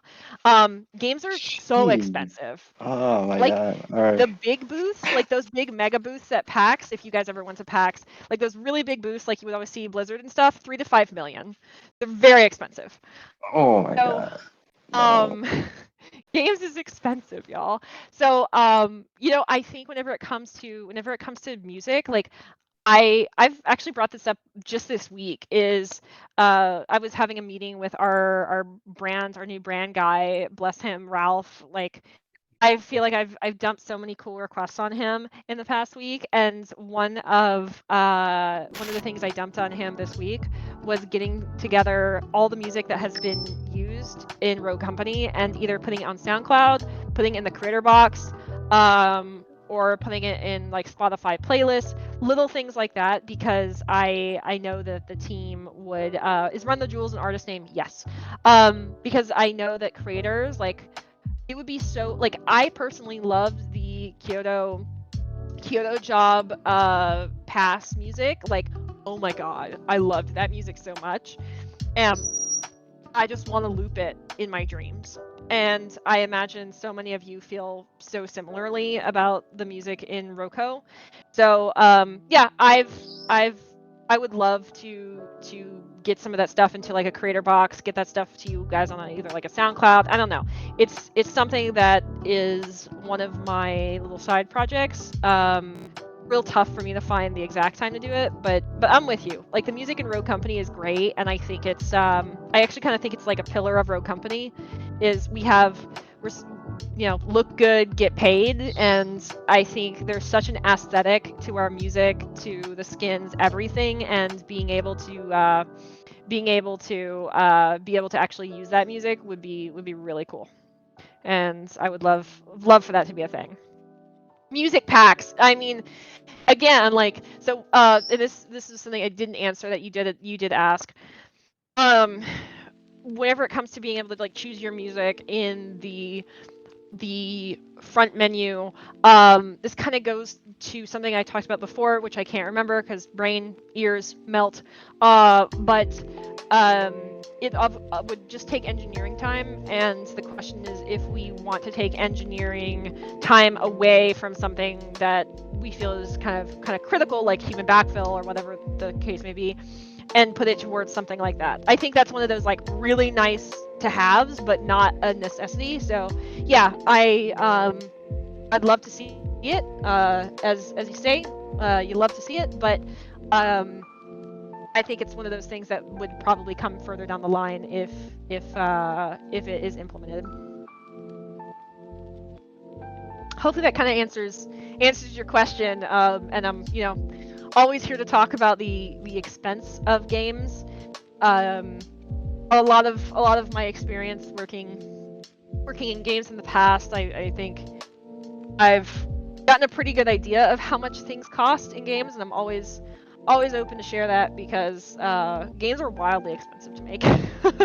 And there's a lot of decisions that I think whenever it comes to like financials that players may not initially understand, and feel really frustrated about. And I think whenever it kind of gets broken down and explained, I don't want to be like it diffuses that, but I always want to open up a conversation and not just be talking at people, but be like, I understand that frustration. Like, here's why things can kind of be the way that they are. So yeah, thank you so much. Thank you for enduring my rambling. You're awesome.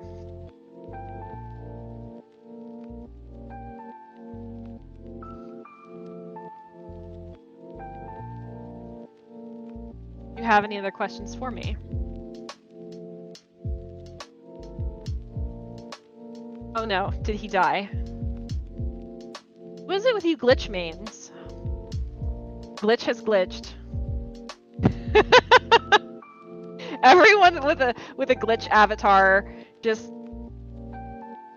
disappears. F's in the chat for glitch.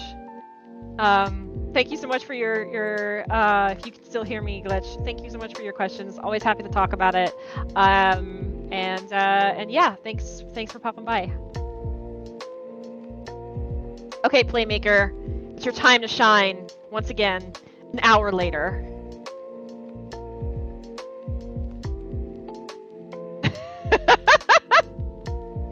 Hello, and welcome to the stage once again.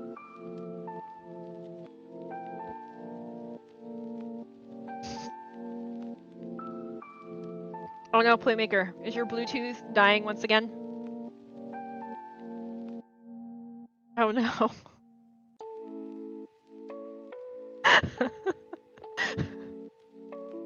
Oh, guys, chat, y'all.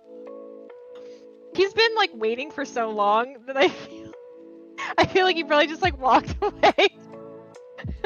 He's probably there with his Bluetooth, like he put his Bluetooth headset down and he's like, no one's gonna pick me, and he just walked away.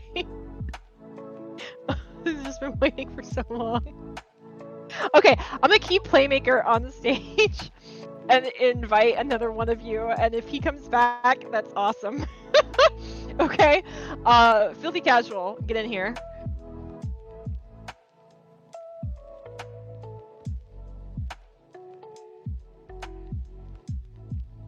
All right, I have invited Filthy Casual. Hello. Hello, Sticky Caps friend.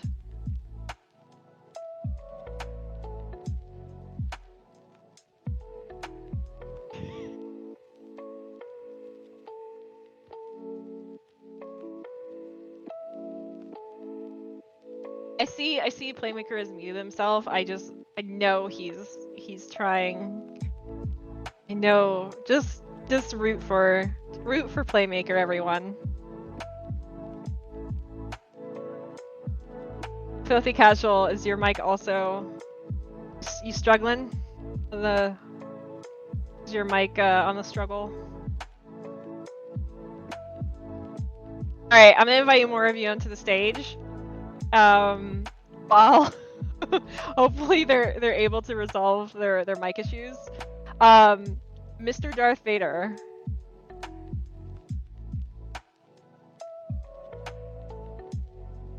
We got hacked, so many glitches here. Mini breaks mics, man, I hope not.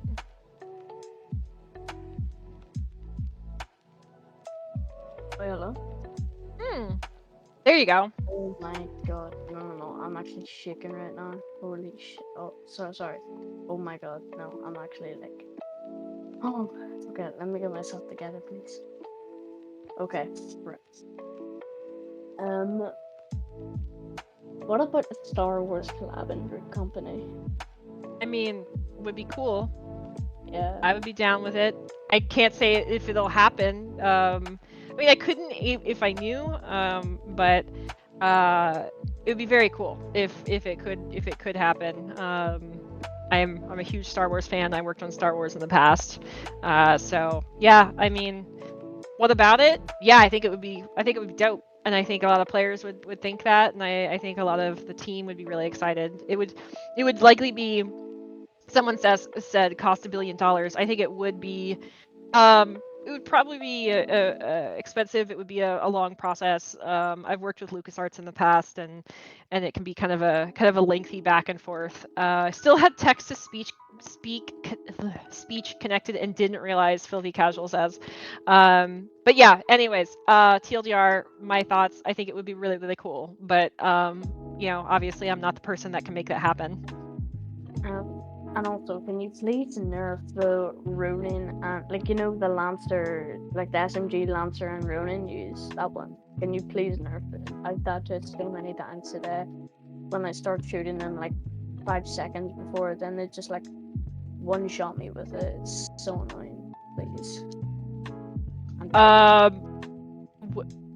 Say again. Which thing? Which Ronin thing? You know the SMG that Ronin and Lancer use.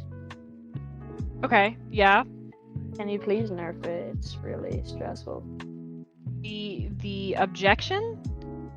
No, the weapon they use, the SMG. The SLC, I believe. Okay.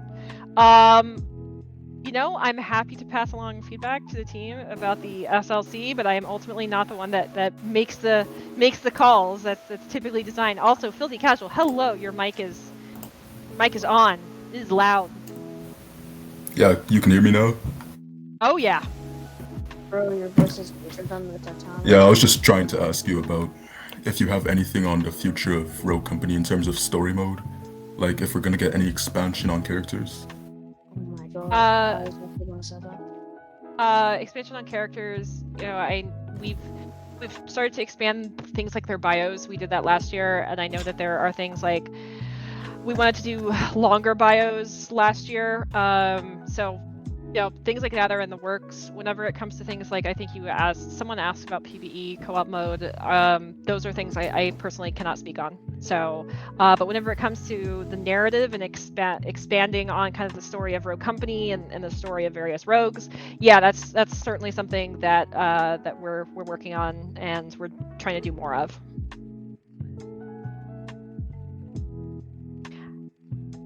I wonder if your mic is coming out of your... too sensitive. Yeah, it's either very sensitive, like your gain is very high, or it's coming through on like a webcam. What about the DC? Hold on, let me what take about a like back. Yeah, I'm a decent distance away now. Am I still too loud? No, I think it's all right. I think it's better. Yeah, okay. Yeah, that's the only question I had. Thanks for answering. Yeah, absolutely. Absolutely. Vader, do you have any other questions for me? Yes, I have a few other. What about like a Joker skin in Rogue Company? Again, I think it would be cool. That's all I can really say on it. Okay. What else was what I was gonna say? Could you add any more new maps? Just like I've played all the maps, very dry, but could you add like any more maps, like maybe lava themed or something like that? Like Meltdown? Well, no, not like Meltdown. It's in the middle of the Arctic, so like it's kind of cold themed, but sort of no. No, it is fire themed actually, but yeah. Anyways, like I don't know how to explain it. There's really any more maps. Really, like, could you add more maps? I mean, the team is continuously working on new maps. Maps are extremely expensive, and just generally speaking, in terms of game development, a map can take anywhere from 15 to 20% of a game dev team's resources for the year. So maps are not necessarily something you just whip up in a week or just a couple days. Maps are generally things that take months to put together, and a lot of money, because you're generally creating a gray box. It's called a gray box prototype. How long do character skins take to make? Similar. I mean, it depends. I'll get to that. But so something like a map, for instance. First, you create a gray box of a map. So let me see if I can find an example. First, you make a gray box of it, and a gray box tends to be extremely boring. Nothing that anyone would want to play. So it looks something like this. So it's just very straightforward. okay. You get an idea of kind of the general layout. And also frequently this starts with concept, and concept can take a couple weeks. So you start with something like a gray box after you have a concept, and you try to get the gray box as close to a concept as possible. That's usually a process that can take weeks or months. And then you playtest obviously on that gray box. So no, this is from Google. This is from Google. It's a map for CS:GO. So there you go. That's why it might look familiar to some of you. But this is a gray box of a map, supposedly for CS:GO. No, I'm sorry, Blaze Lightcap level design from blockout to beauty. So yeah, this is a gray box map. And you generally will play a gray box several times throughout the process of several weeks. You get an idea if it feels good, if it feels right. That's another lengthy process. And then you have to build literally all the props in it. So there you go back to something like concept team, and they have to create turnarounds, props, and you generate a bunch of concepts for props, whatever they look like. They can look something like this. If it's like a game with little kind of like iconography, basically. This would be a better example for something like Rogue Company. So you create a lot of concepts for a lot of props. So every single thing you see in a map in Rogue Company has probably had a concept made for it. Like every little thing, whether it's a zip line or whether it is a box, a concept artist probably had to draw it. So you end up making a bunch of those little things, and then you end up taking those props and you basically end up having to sculpt them. So then it goes to a 3D artist who creates basically like gray box assets, and then has to create assets that may be a little bit closer, something like this, right?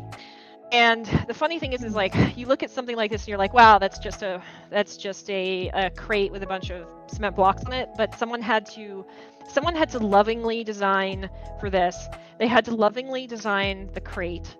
They had to design the boards probably had to design to some degree the little rivets in there, the nails, and they had to design the cement blocks, and they had to design the textures. And then of course there's the question of whether or not those items, like the previous discussion, whether those items need things like maps. So in something like Arena, are the surfaces reflective, and so that requires their own kind of maps. So something like Arena, let me see, needs all of these layers basically on. Oh, someone put this together. Here's a gray box for Arena. Looks like, or similar gray boxing for Arena. So yeah, you end up essentially then building on all of this, on every single asset, and these are just straight from Google. So I'm not showing you guys anything weird. These are just literally straight from Google. But this ends up then you've built all of these assets, and then the environment artist has to go back in, and then they have to populate all of this. And whenever I say I've watched environment artists, like I've walked past environment artists who are like painting on grass with a brush tool. It's a reality. Like if you're handcrafting these maps and not generating them, like some games will do a degree of basically computer generation of a map. Our maps are not done that way. They're all like handcrafted. Every single thing in this screenshot had to be concepted, crafted, and then wrapped. And of course, like then all has to be placed inside the map. And then once you have a map made, then you have to QA test it. And so you're testing it on low end and high end systems, and then you're also testing it for collision.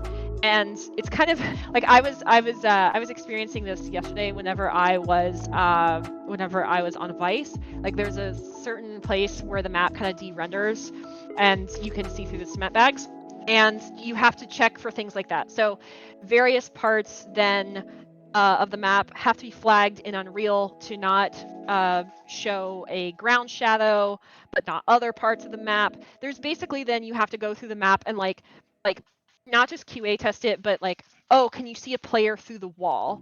Okay, then you have to go back into Unreal and make sure that there's no ground shadows as an exception, just in this one spot. So it's a lot. There's basically a lot of work that goes into maps. So kind of like wrap this back around. Maps are extremely expensive to make from a dev side. There's just a ton of work that goes into them. Are we going to make more maps? Yeah, absolutely. Like I don't see why we would ever stop making maps. However, maps are extremely expensive, and it's the reason that they take a long time to put out. So and that's the case pretty much for any game. Like it depends on your team size. Like in the case of something like Riot, you're going to have around 2,000 people working on one product, and that's a lot. Same thing with something like Fortnite. But in the case of making like handcrafted maps like we do, they take time just because of degree of detail and the fact that every single part of that map needs to be combed over and crafted. So yeah, Okay. there you go. Also, I feel like the sniping community is big, and they get bored with two options. I can see that, and that's of course like feedback I'm happy to pass along to design, because yeah, currently there are only 2 snipers, Fixer and Phantom, and then only 2 guns for that. So Does she not have and like a Runway. sniper? She does have a sniper rifle, yes. She uses the full body. So yeah, I can absolutely see that, and happy to pass that along for the team. So yeah. And also, is there any thoughts on? Actually, no. Is there any thoughts on the battle royale game mode? Battle royale game mode like Battlezone? No, like Fortnite. It's a battle royale game. I mean, are you saying like would there ever be essentially an entirely battle royale mode inside of like a completely different I think it would be a completely different, like we're talking about a completely different rule set, and like almost a completely different game. Basically building an entirely different game. You know, I don't think the team wants to deviate from what they feel is kind of the core pillars of Rogue Company. Like one of the things that the game that we really love is the fact that it's, you know, the third person, the maps, the gun modes, etc.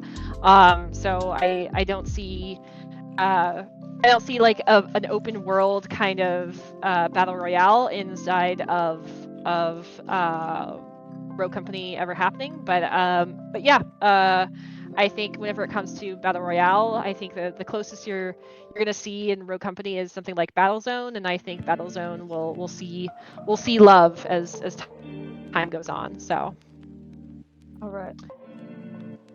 thank you so much for your questions. Oh, thank you. I've been waiting for like almost 2 hours. Yeah, there's been actually a good number of people here requesting to talk. Oh so yes. thank you so One more much. thing. I think you should create like a space themed map. I think that would also be pretty cool, especially if we could ever do a Star Wars collaboration. Very cool.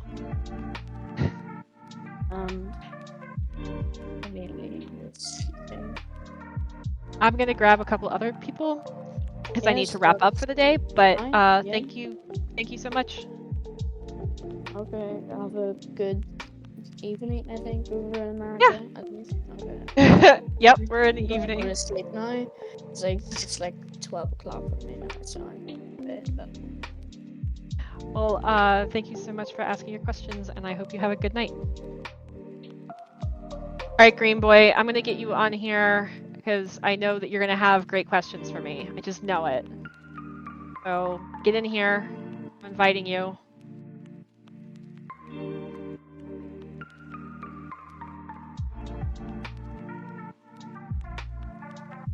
All right, let's see. I'm reading you guys your comments. There's a couple people. Are you allowed to show us these? Yes. The glorious land of Google.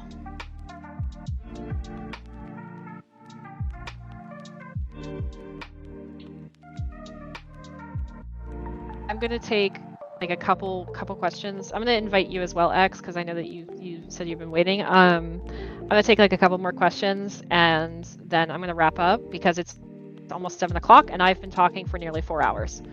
But always happy to do these on Fridays post patch. I know this is one of the rare times that you guys get to talk with me, so I try not to skimp out and give you guys an hour of time, but I do have additional work I need to get done that I stopped doing just for this.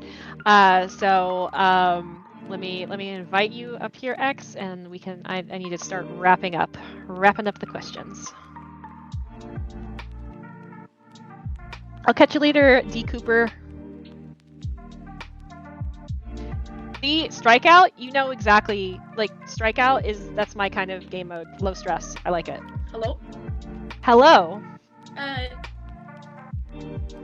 So I had a few questions and like a few suggestions. Sure. So I was curious about Kill the King, if that would ever return to like as a main game mode, because I know you guys replaced that with TDM, and I feel like Kill the King was like a really nice game mode that everyone liked. Do you mean Kill the King or King of the Hill? Yeah, King of the Hill. I'm sorry. I mean, King of the Hill will certainly be rotated back in at some point. It's a pretty popular mode. So, I mean, whenever it comes to LTMs, they're always rotating. So, yeah, I'm gonna absolutely come back. King of the Hill. So, looking at the LTM schedule from the patch notes, I'm just gonna drop the patch notes in here. So Meltdown is going, the Meltdown LTM is going until Monday, and then the 15th to the 1st is King of the Hill 6v6, and I imagine that's going to be 4v4 for Switch, and then 3-2-3-7 is Battlezone. Huh? Yep.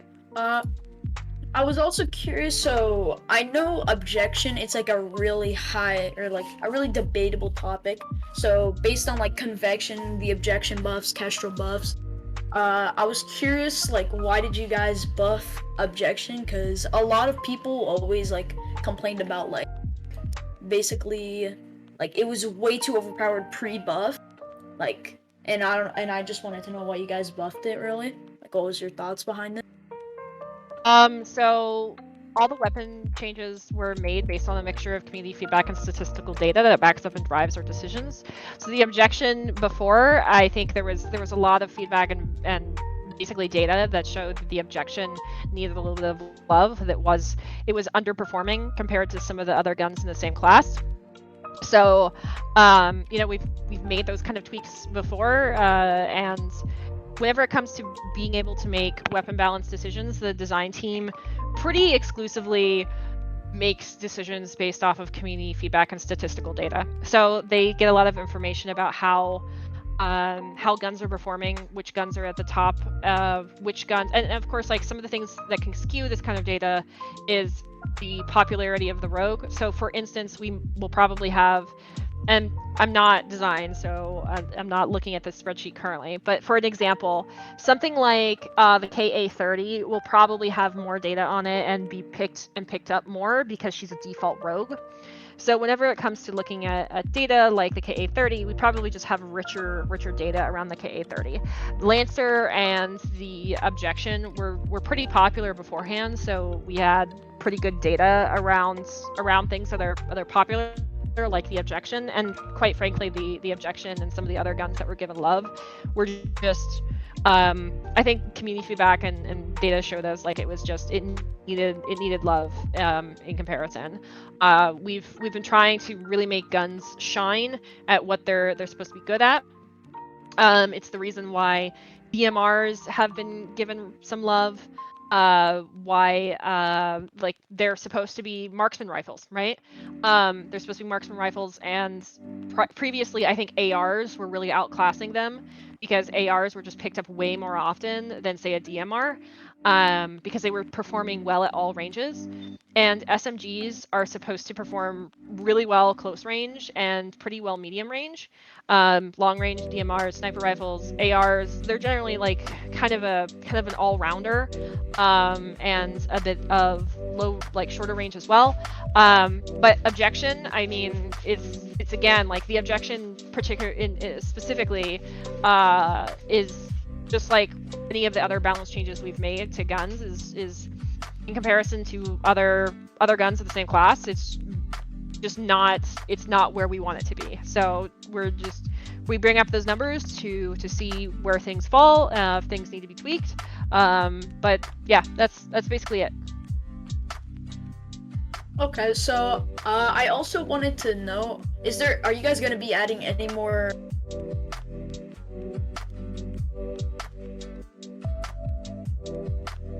reputation as a reward with XP on Battle Pass challenges? Wouldn't be able to, can't really speak to if we are planning to, because I don't know what we have coming down the line for something like that. But whenever it comes to things like XP and any sort of things like that, I know we've talked about doing more weekends that are focused on giving people more experience and basically rewarding them more for their time that they spend playing. So yeah, I mean, it's one of those things of like, if it's feeling a little bit too low, then happy to take feedback to the team and see if if we can make adjustments. Generally, a lot of the things that back our decisions is large amounts of data from tens of thousands of matches. So, or even, it really is the case, maybe hundreds of thousands of matches. So, and we look at all of that data every new release. So, something like PTS can be challenging to get really good data off of because the number of people that play it is really, really small. So PTS will frequently have a very low player count, so it's tougher to make decisions for weapon balance coming out of something like PTS for the live release. But whenever it comes to weapon changes or rep changes, XP changes, etc., any changes and things like that we make usually would come out of they would be debated probably about a week to 2 weeks after a fresh game release. So anyways, that's my long-winded answer to you there. Okay, so I also wanted to, so I don't know, there was like a little bit of a conversation about this, like community votes throughout the Discord for Battle Pass tier skins. So like, obviously, this is just my opinion personally, I'm not the biggest fan of like the Battle Pass skins like currently out right now. I don't personally use like Jack or whatever, or other characters that are in the Battle Pass like Switchblade and Vi. So I don't know, a lot of people like were saying about like community votes for like what skin could have like a Battle Pass skin. I mean, the thing, so something like that is the challenge of that is skins are worked on, Battle Pass and content is worked on months in advance. So it's the content you see in a Battle Pass hasn't been worked on for just like a month or even like 2 months, but sometimes 6 months out. So working on it's challenging enough, I think.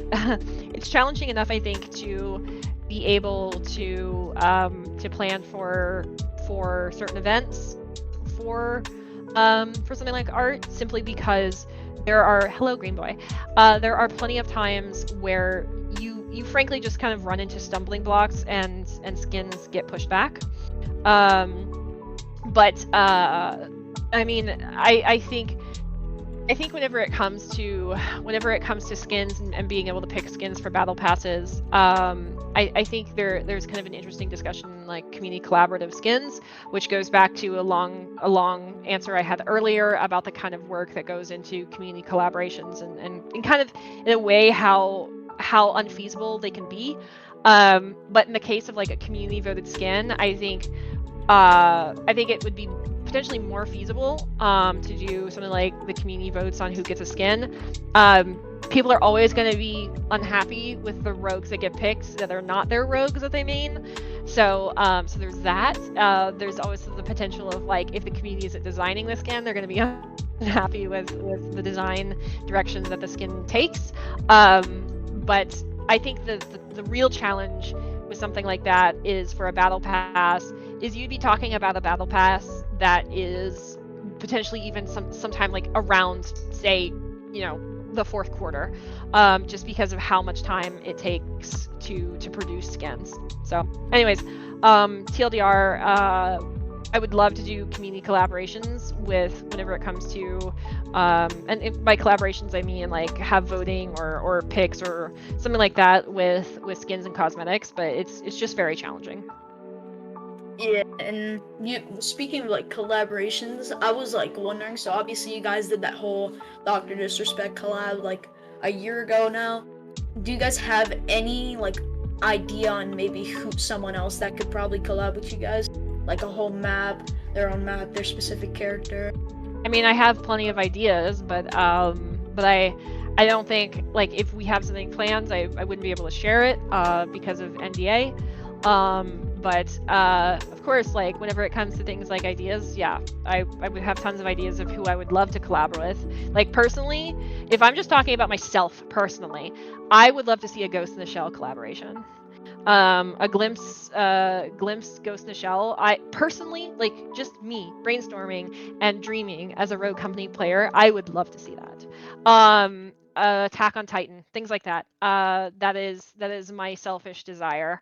But whenever it comes to like, if I would be able to say who I would love to, that we would want to collaborate with as a team, who we're thinking about, like, those are things I just can't speak on because of non-disclosure agreements. Yeah, because there's like been a lot of discussions, like obviously if you play Call of Duty, like Warzone, or just Modern Warfare in general, there's like they collab with like movies, like they had Saw, they had Scream, I believe. So like I don't know if any of those would come into an idea into like the specific rogue that could be appropriate for the skin. Yeah, there's always opportunities. I know that we're always looking into opportunities and to use the phrase again, opportunity spaces that make sense. So, thank you so much for your questions. I'm going to answer Green Boy's questions because I know he has quite a list for me, and then I'm going to start wrapping up because I am exhausted, y'all. I've been talking for over 4 hours. So, all right, well, I appreciate you taking the time to answer the question. Absolutely. Someone asked, by the way, real quick, someone asked me what my favorite anime is. It's Witch Hunter Robin. There you go. So that's an oldie but a goodie. Oldie but a goodie. All right, Green Boy, what you got for me? Hello, Rogues. This is me editing the video. Apparently OBS did not get my microphone audio. I tried to set it up with push to talk, but unfortunately OBS just didn't capture my audio. It's a little bit disappointing, but I will put basically my questions, because I'm asking many high-res mini questions here, and so I'll put the questions up on screen for you guys to read, and my responses too, so that just doesn't sound confusing. Yeah. So just keep an eye out on the screen, and I will have pretty much everything that you can't hear me actually say in the actual recording of the Fireside chat. Yes. Top priority, actually. So Zenon was in here earlier. I know you unfortunately missed it. He talked about some of this. Let's first matchmaking. Matchmaking is, we talked about it a little bit earlier. Matchmaking is we started up working with the foundation of Google's open source Open Matcher. So if anyone, I don't know if anyone was recording the chat before, but basically for anyone that's, yay, you were, oh my, your dad MVP. Oh my god. Oh my god, your dad MVP. Okay, so Open Match is essentially the basis on which the new matchmaking system is going to be built. And basically TLDR is, this is the foundation for it, and we are always making and constantly making adjustments. Like whenever we've done these matchmaking tests, we are essentially making adjustments that make sense for Rogue Company as a game. Like taking basically the foundational thing of Open Match and then tweaking it to make sense for Rogue Company. So matchmaking is actually an enormous priority. There are 2 members of our team on platform that are actively working on it, and hopefully I'll be able to have a conversation with them and be able to kind of share some of that with the community at large. Was other half of this perf basically performance? Server issues. Yes. Okay, so a couple things to kind of talk about this. We are continuously, so we're working with a couple people using a piece of software called Thousand Eyes, and Thousand Eyes is it's a piece of software by Cisco, and it allows us to watch essentially where packets are going. Your packets are going between us and between us and you, basically, between client and server. And we've been looking at several people's Thousand Eyes that have reported these issues to us, and in one case it was indeed a bad node. So for that one instance, it was a bad node, I believe is what Zenon said earlier. But this is an active kind of discussion. This is something that is a top of mind. We're very aware of it. I believe these are some of the issues similar kind of issues that I think Paladins has grappled with and Smite has grappled with. So honestly, server issues and matchmaking are probably some of the biggest priorities for the team and have continuously been. The struggle is that they are not easy systems to definitively fix, especially whenever it comes to things like, say, server lag, because they're in some cases, are things that are completely outside of our control. So whenever it comes to us looking at server logs, a lot of people have sent us server logs and basically let us track the packets between us and them. And in many cases, we end up finding that essentially someone either has a bad connection or they're on Wi-Fi. But in that one case, we did find a bad node. So we're looking into that. And then I think there's a third part of this, and I'm just going to kind of talk about it really quick again. So performance is another thing that I think is really top of mind. There's someone on Twitter that actually like very sarcastically asked me, you know, is this acceptable? And absolutely not. I don't think anyone on the team is gonna be like, yes, this is acceptable. But performance is like another part of this, because the things I see are like matchmaking, server lag, and performance. And so with the performance aspect, just to like talk about this and get this like reiterate this from earlier, performance is one of those things that's also a little bit challenging, because it can kind of dovetail, I think, into server. Like basically if people are losing packets for some reason, either Wi-Fi, bad internet backbone node, something, those can also for some people show up as what feels like FPS issues, like jittering. So there's that. But there also are performance issues that we have been trying so hard to replicate for the past couple months. Like there have been people that have told us, I've been having performance issues since Switchblade. I have been having performance issues since Umbra. I've seen people now say there are performance issues with Neochrome. And one of the kind of interesting things that Zenon brought up earlier is the fact that someone on Paladins literally sent his physical computer into the studio, and they were able to then figure out what exactly was going on the performance side for him and get that fixed. So whenever it comes to Rogue Company, if you are experiencing these things, because I have seen people say, you know, this is not performance, or sorry, this is not server or anything like this. This is physical, you know, hardware, software, performance issues.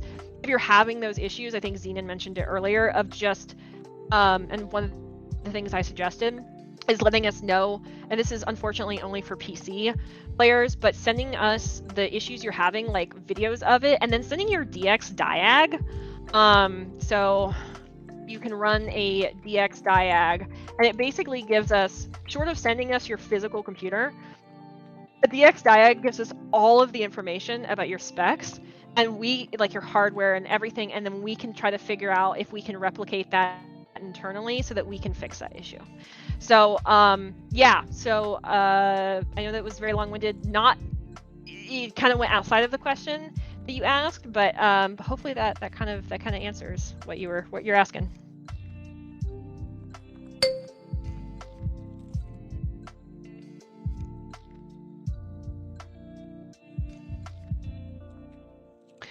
So for Project Saint, Project Saint is I mean, I've said like it's a multi-month project.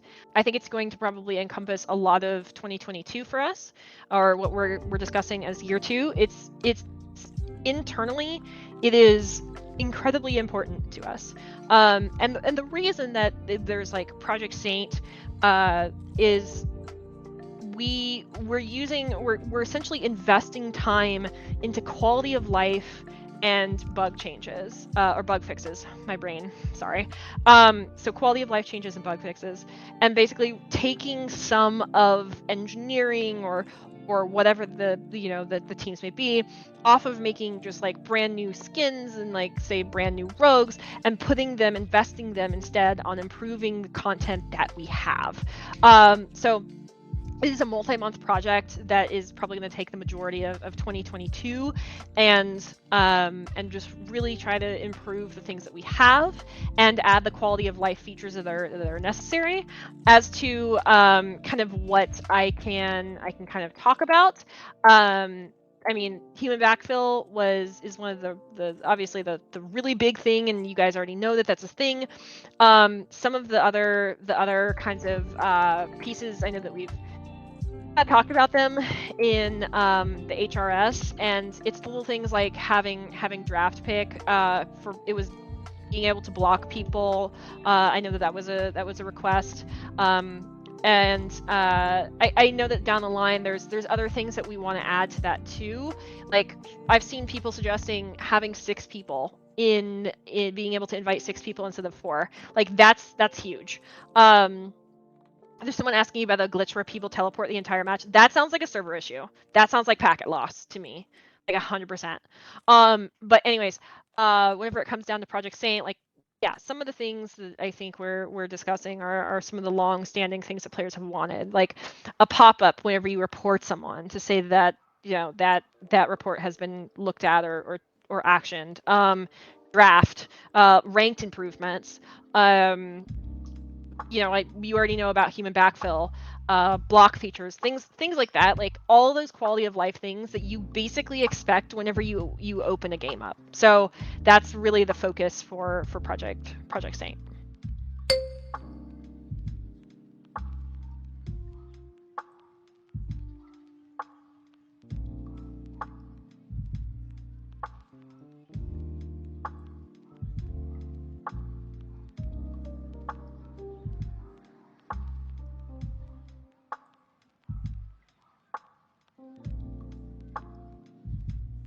I think this is actually a really cool suggestion, especially because someone just asked in chat, like, can we have weapon wraps back per rogue instead of 1 wrap on 1 gun? Yeah, that's coming back.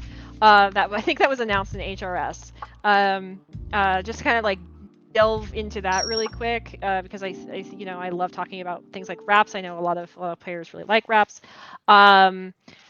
The challenge with that system particularly was it takes UI work, and it basically takes breaking some of the system that we currently have and figuring out how we can implement that into the current system and all the UI work that entails. Can I leak the new rogue really quick? No. Sorry, friend. Sorry, Ash. But then, whenever it comes to things like improving ranked rewards, I can talk, I promise. Whenever it comes to improving things like ranked rewards, I think this is a valid piece of feedback. I actually think that's a really cool idea. I'm always looking to pass that feedback along to the design team, because I think something like a weapon wrap would be kind of like, I feel like low-hanging fruit. Like it shouldn't be that hard to make in comparison to some of the other cosmetics in the game. So can we have it? I mean, the thing is like, yeah, we can always make weapon wraps. If we want to make it for ranked is kind of up to the art team and the design team, if they want to make that part of ranked rewards. But I think it's a cool idea, and I'm definitely gonna pass that along because I think it's cool.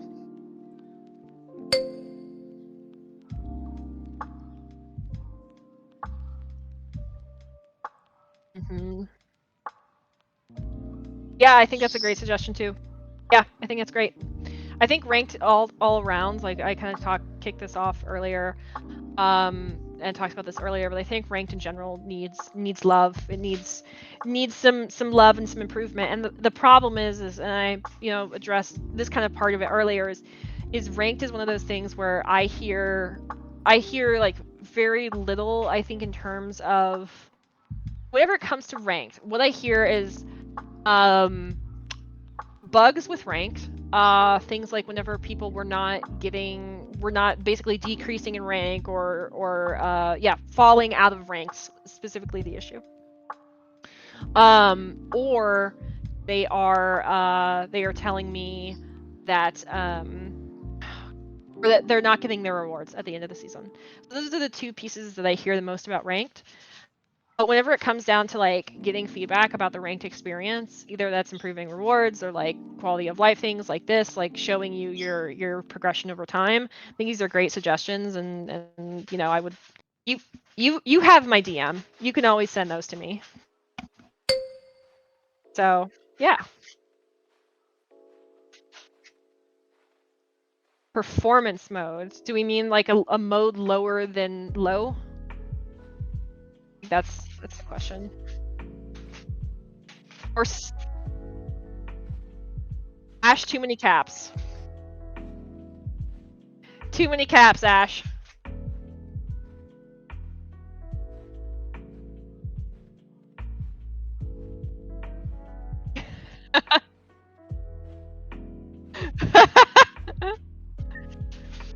I do still. Kal-El says we can't keep her longer. I still do. I am. So one of the things that Scott has asked me is to go through releases all the way back to Switchblade and compile the community feedback and like sentiment from that time and the major bugs in each of those updates to now. And I looked at that and I was like, Scott, that is not an insignificant amount of work. Gandhi, why have you done this to me?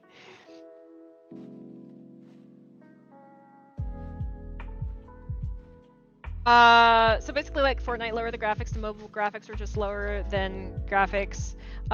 Dummy hard. So I don't know.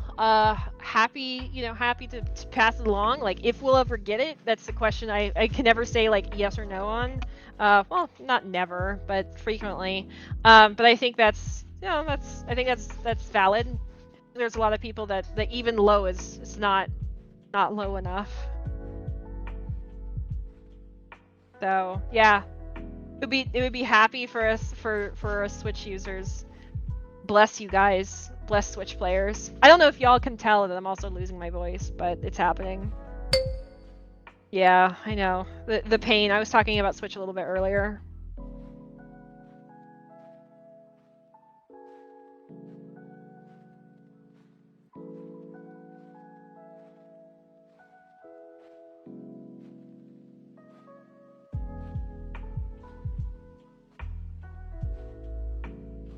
As long as you're not in Arena. Yeah. Arena is the... I've been told horror stories about Arena from back in the day with so Avalance was telling me back in the day with Arena, just it seemed like every other day being told we're disabling Arena again, and he was just like, oh god, why? so I understand. Does tag, by the way, Darth Skekskill, I'm butchering your name. But does tagging Gandhi on Twitter achieve anything, or is it mostly noise that gets ignored? It is likely a lot of noise. He gets tagged in hundreds of messages like me. For me, I try to parse through them, but it still can be quite a lot. It can be really overwhelming, especially, I love you guys, but whenever I get tagged in a conversation for which I have no context, and it goes on for like 80 tweets, I don't know what to tell you guys. Like, it just ends up flooding my mentions, and I don't know what's happening. Like, I don't know if this has ever happened to you guys, but if you get pulled into a conversation like at random, and you like in the middle of a conversation, like just tagged in, and you don't know what's going on, like I literally just feel like the John Travolta gif. Like, what is happening? It's just kind of like walk in, like the Pulp Fiction scene. I'm like, I what? And then the conversation just keeps going, and I'm like, I don't help. I don't know what's happening. And yeah, people forget to untag, and oh, dude, it happens to me so often because like one person will tag me in something, and then another person will be like, I don't have that issue, and then another person jumps in and they're like, dude, I totally have this issue, and before long, like there's 8 people all responding to that one comment, and it's just so much. It's just so much. Thank you so much. Do you have any more questions for me before my voice completely goes? Because it's going. Yeah, absolutely. Oh, thank you so much. Have a wonderful weekend, Green Boy. I'm so happy that I got to finally chat with you here on stage as opposed to just in DMs. Thank you so much. Okay, guys. Didn't even know you can untag. Dude, you can totally untag people on Twitter. Okay, guys, my voice is going. I don't know if you can tell, but it's going. So I've talked to you until my parrot is screaming and my voice is leaving me. But thank you guys so much for popping into this chat.